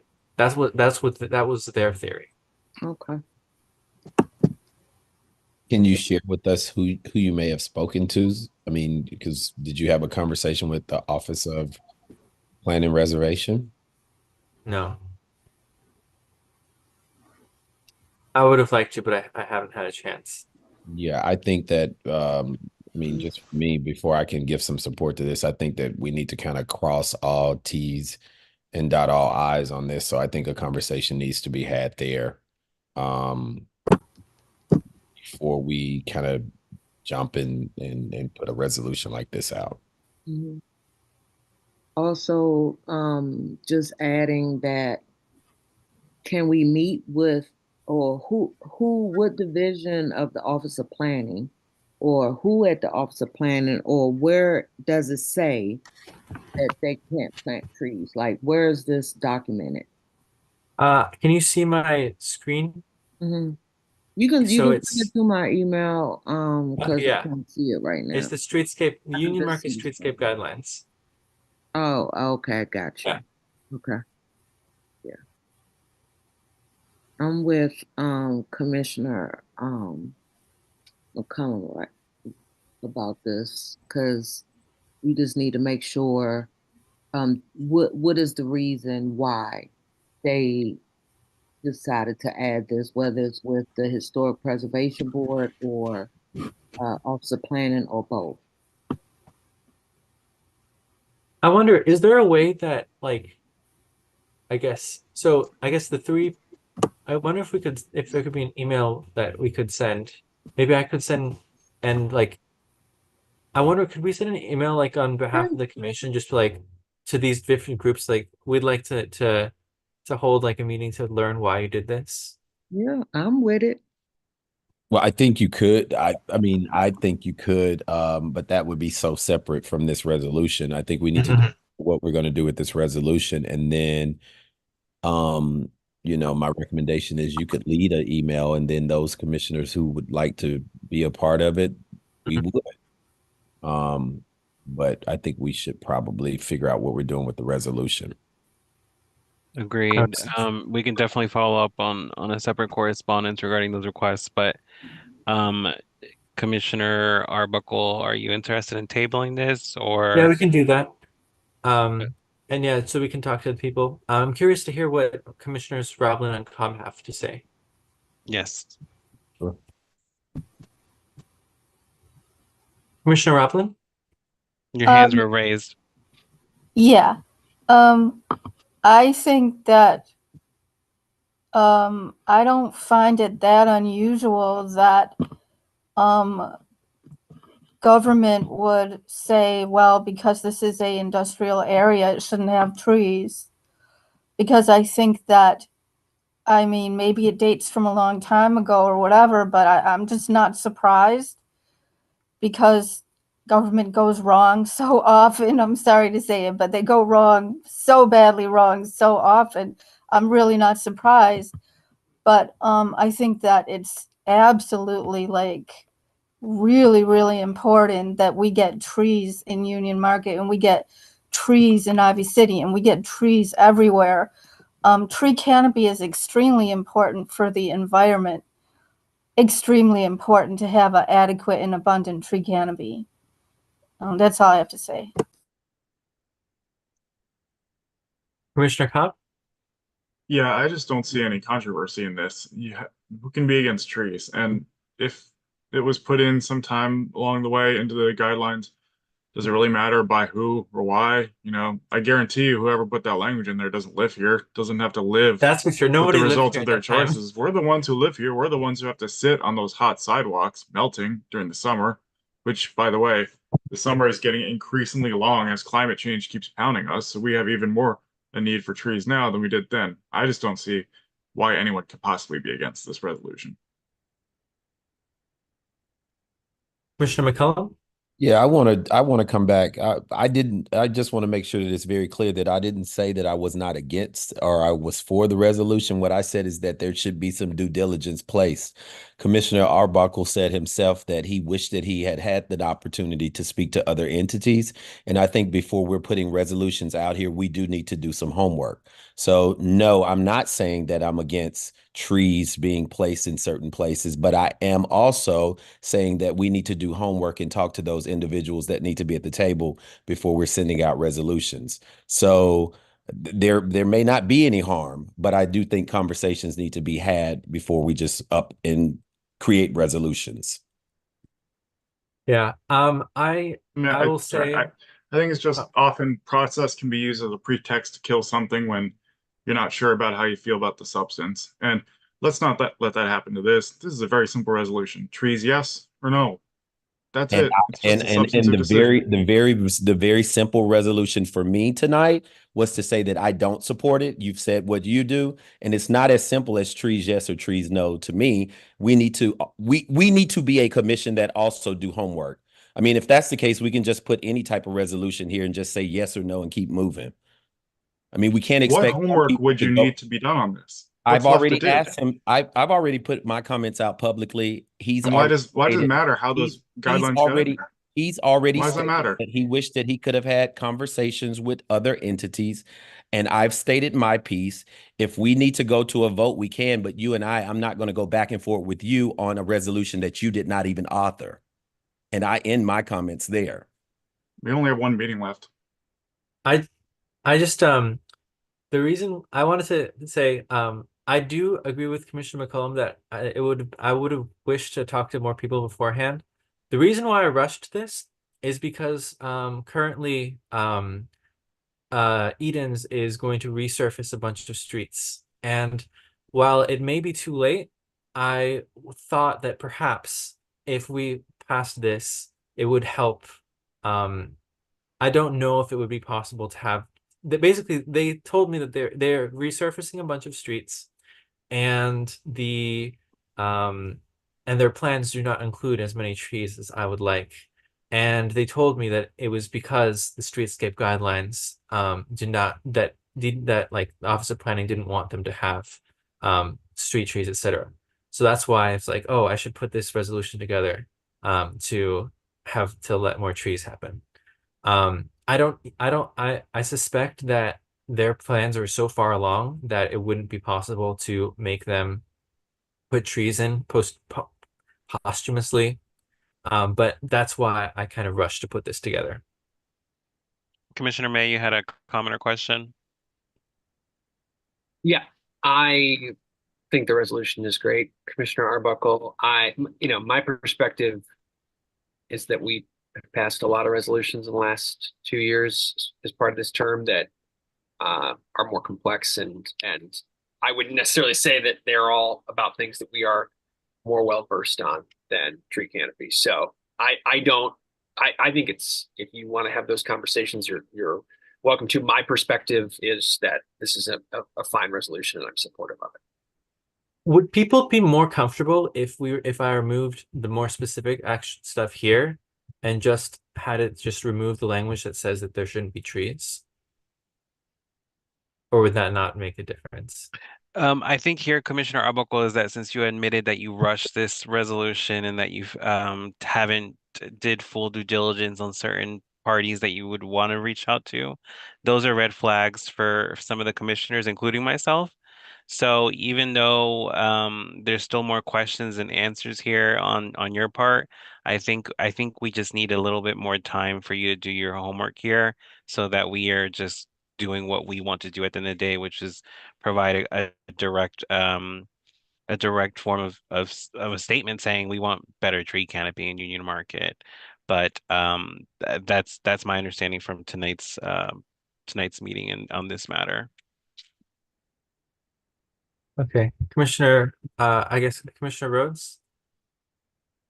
Yeah, there may be a reason. So again, just be careful how what you're doing or what you're trying to do with the trees. We want trees, yes, everybody loves trees, but at the same time, you need to do your homework. You just can't rush something in, and if you can't get the trees, then you can possibly stop a project, and trees are not able to thrive in that area. You get what I'm saying?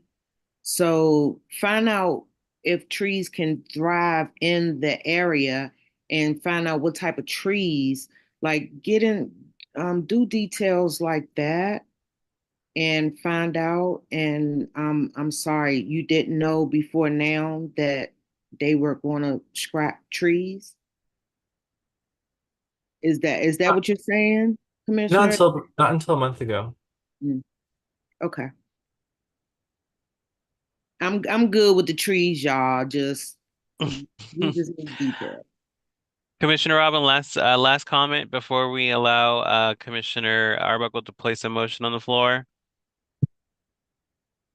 Your hand is raised and you're muted. Sorry, yeah, I agree. I didn't mean to make it sound like I thought we should do no research. I do agree that it would definitely be better to do more research. And Commissioner Rhodes has the right idea. There may be a legitimate reason that we don't know about. And I agree with Commissioner McCollum and doing more research for sure. And I didn't mean to make it sound like it didn't really, but I would go to Jabari Brew for one person as well as others, because I mean he may not know the reasoning, but he knows a lot about trees and what trees can be planted where. And you have his number. I gave you his number. Yeah, that's all. Okay, Commissioner Arbuckle, it's on you right now for the motion So what happens if I move and for vote or for can tabling. I guess, I mean, I'm just trying to think about what I should do. Please make a motion. It's 10:40. We got to make Okay. it here. So, but if I make a motion and it fails, does that mean I can't do it again later? Yes, you can. I mean, you can come You back. can, You can withdraw the yes. motion now and have time to do whatever you need to do, or you can continue on with your motion tonight. If it fails, then you would come back with a different resolution to, written a different way, I guess. Okay, Really, it's I'll it's make your the piece of motion. work. So I'll make the motion to support this resolution. Um, I'll move to support this resolution. Is that how it goes? Yeah. Can we I'll get a second second for it. second by Commissioner Roblin?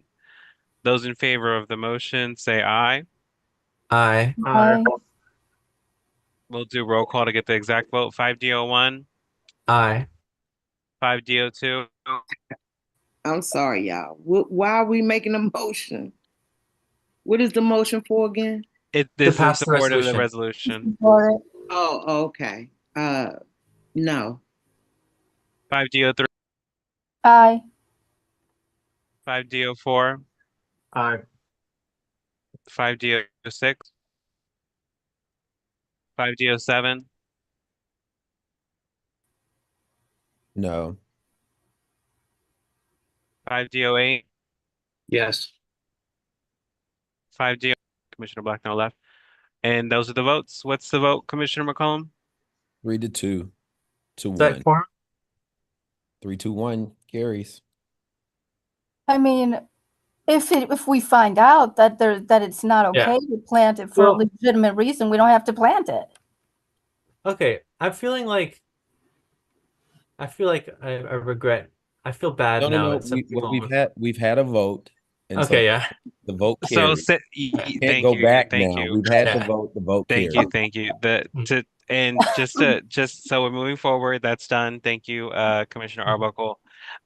Community feedback and adjournment. Do we have any less do we have any stragglers that are still in the meeting that have any pressing questions like to be addressed? Or commissioners, if we forgot to mention something at tonight's meeting?